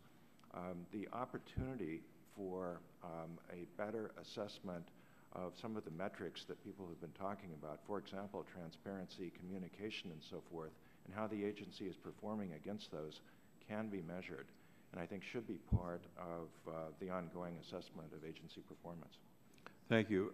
Mr. Germano, you had mentioned in your testimony that one of your vaccines got approved through the accelerated approval pathway. Can you give us background on the importance of the accelerated approval pathway, why it's important to get the vaccine to patients as soon as possible?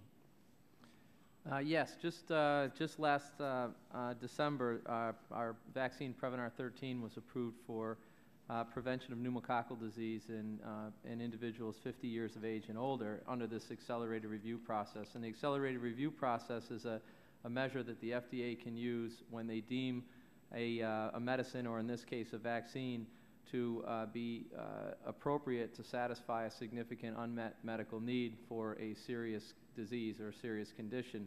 And in this case, just to give you some understanding of the seriousness of pneumococcal disease, pneumococcal pneumonia accounts for over 300,000 hospitalizations a year in the United States and over 25,000 deaths. So it's a very significant disease state, a high burden of both disease and high burden of cost for society. So the FDA utilized the accelerated review process to review and approve this medicine. And now really that there's only one other hurdle to get through to bring this vaccine to patients or to society really, and that's a CDC recommendation for usage. And we're hopeful that we'll get a CDC recommendation later this month when their Advisory Council on Immunization Practices meets, and then we'll be able to bring the vaccine to the American public. Thank you. I think we're going to have to do a second round. My time is up. We'll recognize the ranking member, Mr. Pallone, for 5 minutes for questions. Thank you, Mr. Chairman. I wanted to ask this question, I guess, of Mr. Germano and I guess Mr. Pops and Mr. Dr. Whedon, the three of you could answer. We heard from Dr. Hamburg this morning that the FDA rarely, if ever, meets the waiver caps related to the number of persons with a conflict of interest that can serve on a FDA advisory panel. At the same time, we know there are concerns from the public about FDA panelists having conflicts of interest related to the issues they're reviewing. About 3 weeks ago, the Wall Street Journal published an article highlighting the conflict of interest 3 panelists on one panel had in relation to a product they were reviewing. You know, I know that, you know, it's concerned. I mean, we're concerned because we want to have the best experts possible on the panels, but we need to help the FDA get such experts and get them in a timely manner. But I'm having difficulty seeing how removing the waiver caps will solve anything when FDA is not meeting these caps. So my question is, given that the waiver caps are not routinely reached, can you explain how removing the waiver caps would improve the current situation, if you believe it would? And are there any other fixes you would suggest in addition to or instead of removing the waiver caps? I'll start with Mr. Germano. Okay, I mean, I'll start, and I think this is a particularly important area for Pfizer. As I mentioned in my testimony, we're focused on bringing new medicines in the rare disease and orphan disease area, and this is an area where oftentimes there are a small number of highly expert opinion leaders and you know, physician experts. I don't have a lot of time though, so just what do you think? I mean, should we be removing them? Why? Well, I think that you know, our view is that there is a need to improve the process of the advisory committees, particularly in areas where there's a paucity of experts. And I don't know if it's additional waivers or better utilization of the waivers that exist. I'm not familiar enough with the issues, but there's a need for improvement. Would either of the other two of you like to answer? Just being directly responsive to your question, I don't think removal of the waivers does a whole lot for the reasons you cited. I think that the FDA has different standards than other agencies of the government with respect to conflict. My own view is that I think they're too restrictive. And coming at it from the innovator's point of view, the most important thing for us when we convene a panel is that the people sitting at the panel are expert in the disease, because they're the best suited to make the decisions between risk and benefit that are so critical for patients. Okay. Dr. Whedon? Thank you, Representative Pallone. I think in addition to what Mr. Pops just added, I think Put your mic on. I think it is. Can you hear me? Yeah, I can hear now. Okay. Maybe talk closer to it. I think it's also important for us to consider broadening the question and looking at it from perhaps a different perspective from just waiver caps. And that might be recognizing that both FDA and industry have a vested interest in working with the best expertise. Should there be a penalty for FDA because industry has engaged that expertise in helping it develop its plan for investigation and research, and vice versa? Should industry not be allowed to engage that expertise because FDA may be planning to use that individual in an advisory committee? And in the case of rare diseases, it's even more of a particular issue because there could be so few experts for both industry and FDA to engage. All right, thanks. Let me get a second question in here. We've talked about how in today's world, drug manufacturing is a global affair and outsourcing is common, and robust supply chain management is best practice for industry, including supplier qualification and assessment. So I wanted to ask Mr. Germano again. Pfizer has underscored in previous testimony the importance of ensuring the quality of suppliers, particularly those in emerging economies. Can you tell me what Pfizer is doing to ensure supplier quality? Do you believe that every company knows their suppliers and knows the quality system in place? Well, I mean, you know, product supply quality is of the highest interest to Pfizer. And I think that we've put a number of important measures in place to ensure the integrity of our supply. You know, some of those measures include risk assessments of potential suppliers, you know, contractual measures to ensure the effectiveness and quality of those suppliers. We go into some of the suppliers and work with them to upgrade their systems. We have audits on a routine basis, so we employ quite an array of measures to ensure the you know, the quality and integrity of our suppliers.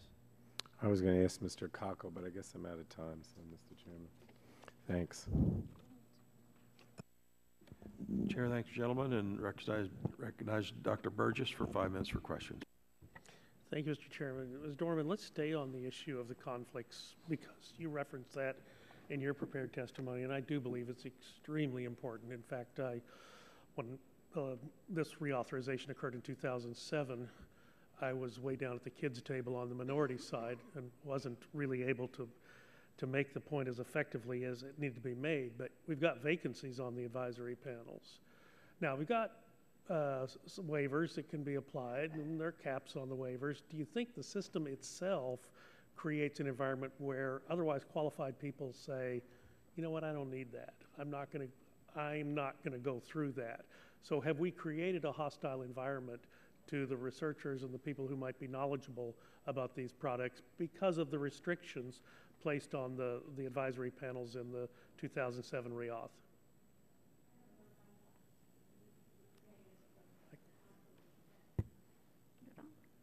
I don't know if I would say that there's a hostile environment per se, but some of the restrictions, especially related to you know, their finances and their investments and things like that, could be a deterrent to some people to expose themselves to that type of that level of scrutiny. I will say there's something that really does need to be done. A colleague of mine is president of the Friedreich's Ataxia Research Association, and he was asked by the FDA to apply to sit on an advisory committee. And he was turned down because of perceived conflicts. And this is a man whose child died of Friedreich's ataxia. So there are real concerns that really need to be looked at. And we feel as if FDA should not be held to an even higher standard than all other federal agencies, that they should be beholden to FACA. Well, as I recall, during the discussion, the reference to the Institute of Medicine said that no more than 40% of the advisory panel should be made up of people who potentially had a conflict. I thought that was an okay number. That means you still have, as you correctly alluded to, the universe of people who has an understanding of the diseases and the treatments proposed is vanishingly small with some of these. And if you exclude even one individual, that may be a significant percentage of the population, the scientific population, that actually understands the studies at hand. That's correct. I mean, the patient population, the rare disease community is very, very small. Patient organizations work with researchers. They work with companies to encourage the development of these orphan products. So yes, in the rare disease community, basically everyone is pretty conflicted. Well, are all conflicts equal? I believe they are under the reauthorization that we passed, but in the real world, are all conflicts equal? No, I don't think so. I don't either. Let me ask you this. Do you think that the advisory conflict policy has hindered bringing new products to market? No, it may have delayed, like in the case of Sabril, but I don't think it has, in my opinion. In my opinion, hindered and delayed would be identical, but I will accept your answer. Well, would you support loosening of some of these restrictions? Excuse me? Would you support the loosening of some of these restrictions that were placed in the 2007 reauthorization? In the interest of full disclosure, I have a bill out there, 3206, which attempts to undo some of these restrictions. Have you had an opportunity to look at that legislation? Yes, I have, and I have spoken with your staff. Now, Dr. Hamburg implied that she didn't need a legislative fix, but in your estimation, would a legislative fix expedite the solution to this problem in your world? That has been our position, yes. And no great surprise, my position too. Dr. Whedon, let me ask you a question. Dr. Hamburg referenced the coming into the electronic age for some of the applications for the pre-market approval process. And I guess I'm surprised that is not farther along. Do you have a sense as to what is the volume of new product applications, new drug applications that are sitting on paper applications in boxes in the basement of someone's warehouse? Well, I think we may be talking about two different things. Most sponsors, if not all, certainly the member companies that we represent, now submit what's called an electronic document. So everything is electronic. It's no longer boxes in U-Haul trucks as it used to be 20 years ago. I think what Dr. Hamburg was referring to and what we reference in the PDUFA agreement is an attempt to have more of a common template such that electronic data is collected in a common format regardless of who the sponsor may be. The ultimate benefit of that is when the agency needs to look across products, across sponsors, the data is collected in a similar way, is much easier to collate, much easier to do analyses, and come to some robust conclusions. Right now, it's all over the place, and it makes it much more difficult for the agency to do that type of analysis. So I don't think Dr. Hamburg was intended to imply that they're still collecting data on a paper format. That's not the case. It's just doing it more efficiently such that the agency can carry out its job much more effectively. Thank you. Thank you, Mr. Chairman. I'll yield back the time. Chair, thanks, gentlemen. To recognize the ranking member emeritus, Mr. Dingell, for 5 minutes for questions. Mr. Chairman, I thank you for your courtesy. First, welcome to Dr. Daniel Fraterelli. He's a constituent of mine from Oakwood Hospital and from Dearborn Medical Center in Dearborn, Michigan, my hometown. Doctor, it's a pleasure to welcome you. Thank you for being here. As members of the committee well know, I've long believed that the FDA does not have the people, the funding, or the authorities it needs to properly oversee an increasingly global drug supply chain. That has been supported by testimony and evidence submitted in hearings before this committee for a number of years. So in support of that posture, I would like to direct my questions to you, Mr. Germano of Pfizer, and please answer to the following questions, yes or no. Do you agree that both FDA and industry have a responsibility to ensure the security of our drug supply chain? Yes or no? Yes. Do you agree that the knowledge of your suppliers is important? Yes or no? I'm sorry, the knowledge of our suppliers? Your knowledge, acquaintance, and experience with them as to their behavior and the quality of the goods that they are delivering you. Yes or no? Yes. Thank you. There are no traps here. Okay. I want you to just want to make sure I understand the question. I just give the answers and you will be satisfied, and so will I. Okay. Does Pfizer have systems in place so that they can know and understand their suppliers and monitor the manufacturing quality of these suppliers? Yes or no? Yes. Should all companies making drugs in the U.S. know their suppliers and have quality systems in place there to assure that they're getting safe supplies from their suppliers? Yes or no? Now, I must assume, however, though, that there would be some instances where additional help would be needed by American suppliers, i.e. in the heparin case, where raw materials or components for the heparin were clearly not safe, and the result was American manufacturers were put at risk. Should FDA have additional authorities to provide that kind of support for American manufacturers? Yes or no? Yes. No traps here, Yeah, sir. I want you to be comfortable. Should the companies be using risk analysis to target safety risks? Yes or no?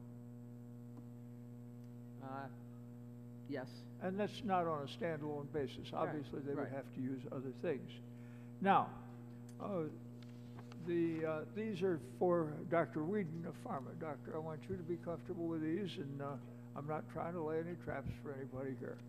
I want to focus on inspections. Do you agree that requiring FDA to conduct comparable inspections of domestic and foreign drug facilities is important to ensuring a level playing field for our drug manufacturers? Yes or no? Certainly the answer is yes, based on... I'm sorry?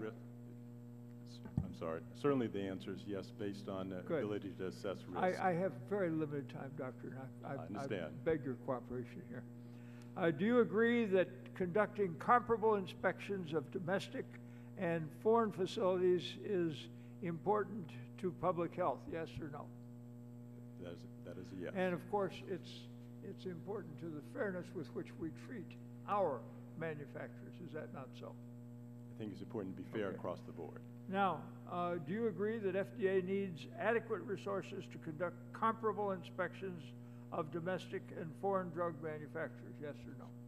I believe the agency should have adequate resources. Now, if FDA does not treat manufacturers alike, it is very liable to be unfair to U.S. manufacturers because of its inability to impose equal burdens upon both domestic and foreign manufacturers who are outside of our borders and outside the capabilities of FDA to reach them. Isn't that so? I think FDA has the ability to impact foreign manufacturers if they're importing drugs into the U.S. But you would advocate that FDA do have such authority. I think FDA has that ability to impact those manufacturers, and they should. Please answer my question. And they should, yes, sir. Okay. Does the prescription drug user fee agreement currently provide resources for pre-approval inspection? Yes or no? Yes, it does. Does a prescription drug user fee agreement currently provide resources for any inspections beyond the pre-approval inspection? Yes or no? That's a qualified yes, it does. Qualified. But it should be yes, shouldn't it? Because FDA should have that authority, should they not? But FDA has the ability to inspect facilities with resources. That's one of the questions we're going to be going into, Doctor. The generic drug user fee agreement provides additional resources for FDA to conduct GMP inspections of both domestic and foreign drug facilities. Would you support providing similar resources to FDA for inspections of facilities manufacturing innovator drugs? Yes or no? No. Do you agree that a risk-based inspection schedule for domestic and foreign drug facilities based, for example, on compliance history, time since last inspection, volume and type of product would allow the FDA to better target the use of their resources? Yes. Yes or no? One obstacle to ensuring comparable inspections of domestic and foreign facilities is the lack of complete and adequate information that FDA has on drug manufacturing establishments. Do you support requiring domestic and foreign drug manufacturing facilities to register with FDA to provide a unique facility identifier and to list their products? Yes or no? I think that is one I'd have to come back to you with further comment on. I'm not prepared to give a specific yes or no on that one. Very good. One question then. Why is it that pharma does not support additional resources for GMP inspections? Well, if this is more than a yes or no, right? It's a fairly simple question. I know you have a fairly easy to understand answer. Right. So as you correctly point out, Representative Dingell, the PDUFA fees that the innovative industry presently pays goes towards pre-approval inspections. When an inspector goes into a facility, be it domestic or foreign, they don't only look at the product that is under consideration for approval. They look at the system of that manufacturing establishment. So a GMP inspection is carried out in the context of pre-approval inspections. Am I somewhat dense in not understanding why we would want to see to it that FDA has the authority that it needs to carry out its responsibilities in the best way possible? We certainly agree that FDA should have the resources to carry out their responsibilities very efficiently. I note, Mr. Chairman, I have exceeded my time by 3 minutes and 5 seconds.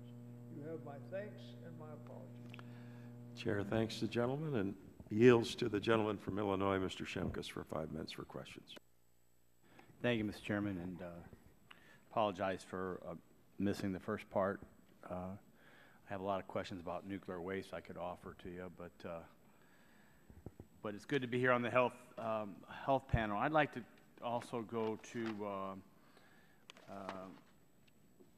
I want to go to Ms.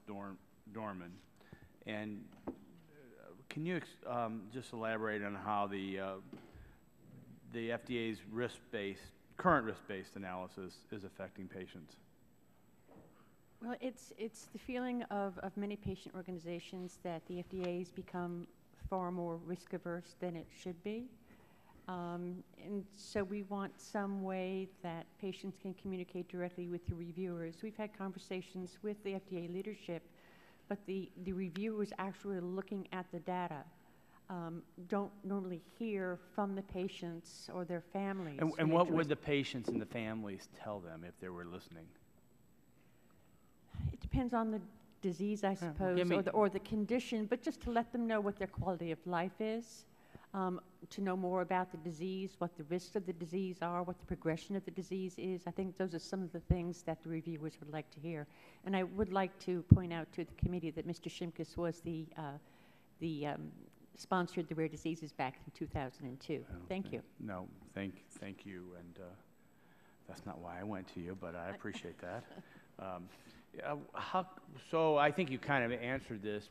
How would you improve that risk-based system then? What would you want us to do in a public policy arena to try to fix that? What we have proposed directly with the FDA, we're working internally with the officials there. What we have proposed, which isn't really written in stone, would allow patients in an unburdensome way to, maybe through a portal on their website, that would communicate some of those things. We don't want it to be a burdensome process for the agency at all, but to empower patients in some way, shape, or form, to feel as if they have more control over the approval of a product. And technologically, that shouldn't be real difficult, should it? I'm a real techno dweeb, but I would say it's probably not all that difficult to do. I would also agree with you. Let me stay with you and ask about the FDA's vacancies on their advisory committees. Do you know how many there are, and what does that mean in this discussion that we're having? I really don't know what the numbers might be. And what is the problem with vacancies? Well, the problem is that it can delay consideration of products if they're unable to find someone who is expert, especially in the rare disease world where you know, there are not a lot of people expert in their conditions. Usually the patients know more about their condition than their doctors do. So say that again. Just reiterate that point. I'm speaking just from North perspective. I mean, many patients have more knowledge about their condition, about the progression of their disease than some of the physicians do. So it's very important to have their input. And they're anxious to do so. Yeah, and I would agree with you there. I mean, they are anxious because either they're suffering themselves or having the life experience. They also are very impassioned to try to make the system better for the future. And by being involved in the process, helpful, that gives them a role in this that they would like to be involved in. Yeah, and it's helping our organizations understand the regulatory process more. So many of them are focused entirely on research at NIH and know very little about the FDA process. But in March 1, they're having a one-day advocacy meeting with patient organizations, and over 180 organizations have signed on. So this will give them an opportunity to learn about the FDA and the FDA to learn about their conditions. Great, thank you. And just briefly, Mr. Golaher, I've been very concerned about capital research fleeing the United States because of the FDA's slowness. We've also heard a lot of testimony on venture capitalism. Is that true?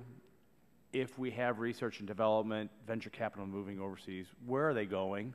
And what does this mean for U.S. jobs? To some degree, and this is less true in the drug industry than the medical device industry, there's been a shift of first-in-human trials and of middle stage and late stage research to Europe that in the device field has a faster and more user-friendly regulatory system. And we've certainly seen in California, and we've seen across the country, that most venture capitalists will not look at a business plan for a device company that doesn't have a European strategy. That's a tremendous change in the last 10 years. And that would really affect jobs and the economy. And I mean, if they get the approval in Europe, they're most likely going to start there. Well, no, that's right. And there are also a number of sequelae. So, for example, if you introduce a product in Germany before here, the doctors learn to use it. Some of the factors that are involved in early stage manufacturing may go there as well. And you also teach your competition how to make the product. So it's a real issue. Thank you very much. I yield back my time, Mr. Chairman. Chair, thanks, gentlemen. Recognize gentleman from California, Mr. Waxman, for 5 minutes for questions. Thank you, Mr. Chairman. Dr. Fratarelli, in your testimony, you provide compelling evidence of the benefits to children that the Best Pharmaceutical for Children's Act provides. As you note, because of studies conducted in response to BPCA and the Pediatric Research Equity Act, we learned invaluable information about the use of drugs in children. However, despite how well it's worked, you point out that the AAP believes that Congress should not remove the BPCA 5-year sunset provision because it provides Congress the opportunity to assess whether the BPCA continues to strike the right balance between achieving critical pediatric information and providing an appropriate incentive. Can you briefly expand on your testimony regarding why Congress should retain that 5-year sunset provision? Sure. One of the big issues here is that it's kind of a moving target that we're talking about. The cost that this is going to incur by varying the period of exclusivity that these drugs obtain will change over time. And that cost is going to be borne by a lot of groups, private insurance companies, and the government as well. So there's a financial side to this, but the other part is every 5 years having the opportunity to look at these again, revise them, gives us some real benefits. If we go through, what happened last time we went and reauthorized these, we had some changes made so that, for example, now all the information that we get from these studies results in a label change, and that this information is more publicly available. Those are two real meaningful and important things to have, and they came about because we had this opportunity to reevaluate them in 5 years. Again. That's a very good argument. The other, of course, is that when we have a 6-month exclusivity, that's a lot of money. And that cost, as you point out, is being carried by the people who pay for these drugs, whether it's government, insurance, or private individuals. If you have a 6-month exclusivity, especially if it's a drug like Lipitor with annual sales over $5 billion, that just can be a huge amount that's being passed on to others. And so we need to maintain a balance between providing adequate incentives for developing new indications for pediatric populations and not unduly burdening patients and payers with high drug costs for any longer than is necessary. During the 2007 reauthorization, we put forward a proposal to trim that 6 months of exclusivity for drugs with very high profit margins, so-called blockbuster drugs. I thought that made sense, but we didn't prevail in including it. I agree it's critical to retain that sunset provision so we have an opportunity to evaluate these questions, both the balance and the research questions as well. Ms. Dorman, we've heard concerns from several parties about the development of drugs for rare diseases. I talked in my opening statement about a proposal under consideration that would make changes to FDA's fast-track approval system for orphan drugs, the ULTRA Act. Specifically, it would require the FDA to use whatever data was available to evaluate and approve surrogate endpoints for review of these drugs, and would prevent FDA from requiring additional clinical data, even when FDA considers such additional data necessary to enable it to make an approval decision based on that endpoint. That's a concern to me. My understanding is that under current law, FDA has a great deal of discretion to identify and require appropriate scientific evidence. NORD recently did a study looking at whether FDA is flexible in its requirements for the approval of orphan drugs. Can you describe the conclusions of this study in more detail? What is NORD's view on the need for legislative changes to FDA's fast-track approval program for orphan drugs, specifically on the ULTRA Act? We feel as if ULTRA would require the FDA to rely on surrogate endpoint based on little or no clinical evidence, and it could expose patients to unnecessary risk, and in our opinion would lower the approval standards of the FDA. And that is our concern. That study is really a landmark study of the 130, of the products that were reviewed by our former chair. Many of them, 90 of the 135, were approved based on administrative flexibility or case-by-case flexibility. And I think the example that Dr. Hamburg gave this morning in her testimony regarding the new therapy for cystic fibrosis, it was approved in 3 months. Mm-hmm. So they do use that flexibility when something that important comes forward. Well, we all want these drugs on the market as fast as possible, but I would be concerned about any proposal to remove FDA's ability to require clinical data when FDA thinks it's essential to assure that these drugs are safe and effective. So I certainly agree with what position NORD has been taking. Thank you, Mr. Chairman. Chair, thanks, gentlemen, and recognize the gentleman from New Jersey, Mr. Lance, for 5 minutes for questions. Thank you, Mr. Chairman. To Mr. Germano, very nice to see you again.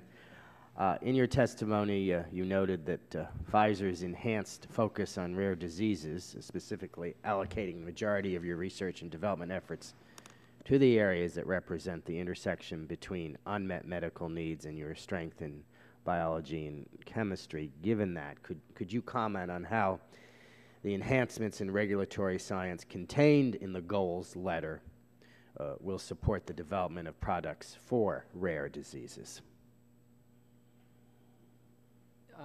Yeah, I think that there are a number of elements of the proposed PDUFA 5 that will help in the advancement and review and development of medicines for rare diseases. I think the NME review process that I spoke of before will help bring clarity to the review process, which I think will be helpful. I think that some of the provisions in the enhancements to regulatory science, specifically for rare diseases, biomarker identification, and other measures that are in the PDUFA 5, I think are all intended to elevate the capability of the FDA and the potential for better transparency and problem solving and decision making between the company and the FDA. Thank you. Are there any other changes that you could see that would incentivize innovative biopharmaceutical companies into developing more products for unmet needs? Well, I think overall, confidence in the development pathway is a very big part of providing an incentive for a company to take on a project in the development of a compound of a new molecular entity in particular. So some of these provisions relate directly to improving confidence in the pathway and agreements that exist between the agency and the sponsor company. Beyond that, I think intellectual property and exclusivity assurance will give greater confidence to the sponsor to make the investments necessary to bring these kinds of medicines forward. Thank you very much. To Mr. Pops, I think it's critical that we ensure a consistent and transparent evaluation of benefit risk during FDA's review of new drugs. Unfortunately, from my perspective, this evaluation has on occasion kept life-improving, life-saving drugs from patients. And in your opinion, what do we need to do in order to rebalance the analysis? It was one of the real key questions that was brought up during the PDUFA 5 technical negotiation. Yes. And I think that what we which found I know you were involved. Is that in PDUFA 5 now there's this, and I think the Commissioner mentioned it earlier, this patient-centric and more formalized risk-benefit evaluation that we're seeking to implement through PDUFA 5. I think we have a long way to go, but I think the agency has an interest in bringing more rigor to and formalization to the risk-benefit analysis. Mm-hmm. Thank you. Is there anyone else on the panel who would like to comment on that? Very good. Thank you very much. I yield back the balance of my time, Mr. Chairman. Chair, thank you, gentlemen. Recognize the gentleman from New York, Mr. Towns, for 5 minutes for questions. Thank you very much, Mr. Chairman. Let me begin by thanking you, Ms. Dorman, for working with my staff and Mr. Stearns on ULTRA. This bill is still a work in progress, and we look forward to receiving NORD's recommendations for changes to the text, as your group has promised my staff within the next few weeks. We look forward to continue working with you on that. Let me go to you, Mr. Germano. Last year, the FDA approved a Pfizer drug under priority review in 4 months. In your experience in is this common for orphan drug review? And what made this one so exceptional? This was, I think you're referring to our drug crizotinib, and the brand name is Xalkori. It's a drug for That's correct. A specific subset of patients with non-small cell lung cancer. And in this case, there was a genetic marker to identify patients who are most likely to respond to the medication. So we were able to, once the identification of the genetic marker occurred, we were able to work with partners at Abbott Laboratories to develop a companion diagnostic and complete a clinical trial that demonstrated fairly clearly the benefit risk profile of this medicine for this particular patient population. So it's a great example of the benefit of you know, a personalized medicine or precision medicine approach to drug development. You know, the more we're able to do this, the more, you know, the more efficient the development process is, the more efficient the review process is, and the more quickly we can get new medicines to patients.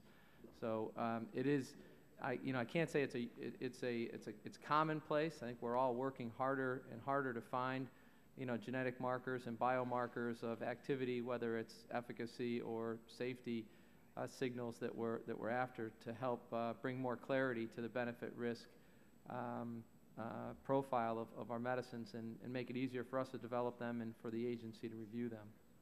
Let me just say that I really appreciate Pfizer's strong commitment to finding treatments for rare diseases. To the best of your knowledge, have any of Pfizer's recent orphan drug approvals been approved under the accelerated approval pathway at FDA? Well, this one that we're speaking of, crizotinib, was approved under the accelerated review process.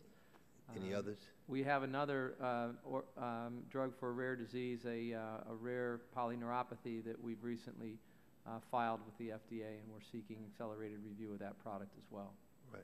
Do you have any ideas or suggestions as to how we might be able to improve the accelerated process?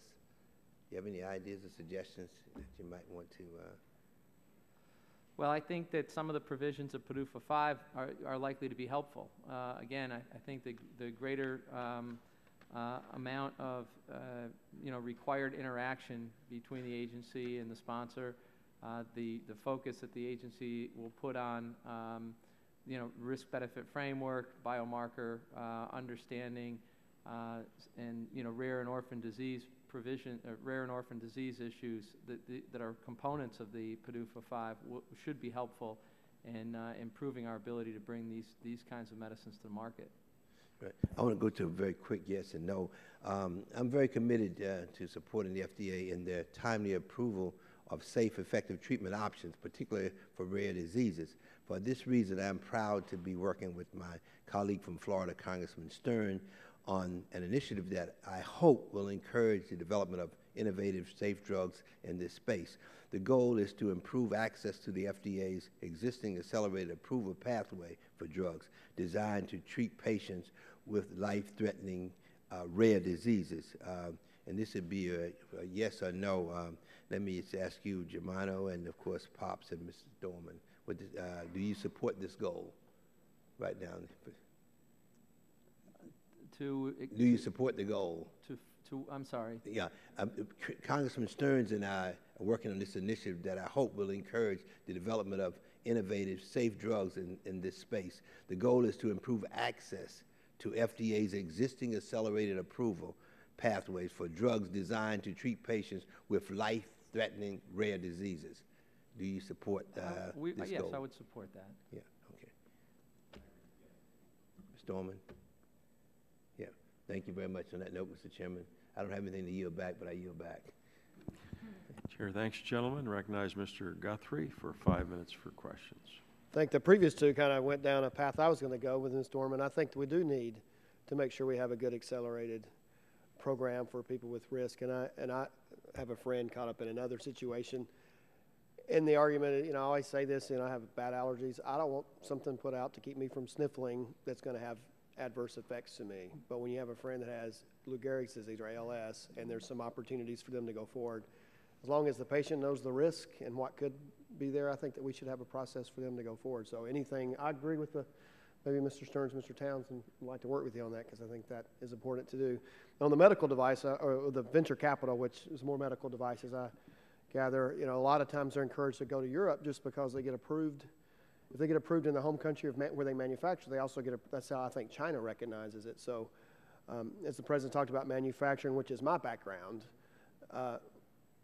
we're in a situation where we have American manufacturers having to locate in Europe because of our regulatory process, which we're not comparing to a country that doesn't have substantial safety issues. I mean concerns. I mean, we're talking about the European Union that we're not competitive with in our approval process. But I want to get to Mr. Kokel.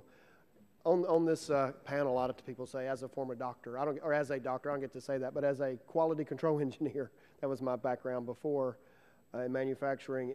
Pew's done some research on drug pedigree, and just like if you could talk about that, and particularly like the safety of the supply chain, particularly foreign supply chains, dealing with third parties or foreign regulators. I mean, if you could talk about what your research has been in the drug pedigree world. Thank you for that question, sir. It's an area of the report that I didn't touch on in my testimony, but we looked at as drugs move from the manufacturer through distributors to the pharmacy and ultimately to the patients, what's the pedigree system or the absence of. So if I could share one short story. A couple of years ago, there was a tractor-trailer load of insulin that was stolen in North Carolina and disappeared for a while. Insulin's a drug that should be refrigerated. And then it showed up back in pharmacies of a major chain grocery store in a couple of different states. And in between there, it passed through a couple of different wholesalers. And so the question is there a system by which the pharmacy at the end use could have recognized that as stolen product, flagged it? Do we have a system that lets you track the product through the system? Do we have a unique serial number on the drugs? And the answer is we don't have that. California has a law which is scheduled to come into effect in 2015. Our view is that a national standard would be much preferable. What about you're looking into ingredients, foreign ingredients, and the integrity and dealing with foreign regulators or third parties? I think you looked into that in your report as well, right? Yes. And what are solutions? I mean, you say the unique serial number. Are there other things that like working with foreign regulators or third-party groups?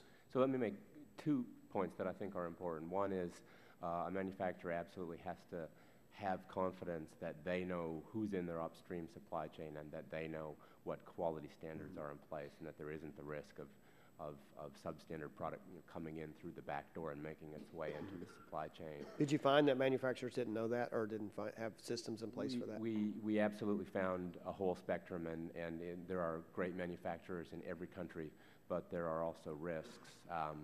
In our report, there's a photograph of from a manufacturing facility in China with a whole wall of 50-gallon drums stacked up about 1 deep. And the inspectors went in there and said, oh, what's behind those drums? Well, nothing. But they climbed over and found behind the drums a whole warehouse full of uncertified active pharmaceutical ingredient that was destined for, in that case, a European supply chain. So it does occur. On the question of foreign regulators, I think we acknowledge that the FDA is moving in the right direction on this, which is no one country can inspect the whole world. And so we have to deploy limited resources in a rational way, reduce duplicate inspection, and rely on other trusted regulators wherever possible.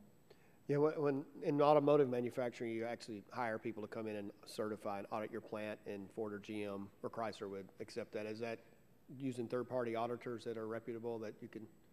The thing about it, the trick to it was, or the issue was, that you actually paid them to come to your plant to certify you to Ford standard, but they had a reputation to uphold as well. And so absolutely, and I think Congress did some of that for food in the Food Safety Modernization Act a couple of years ago. One of the real leaders in industry on quality, a vice president of quality for one of the big companies, has said every supplier and sub-supplier should be audited by somebody.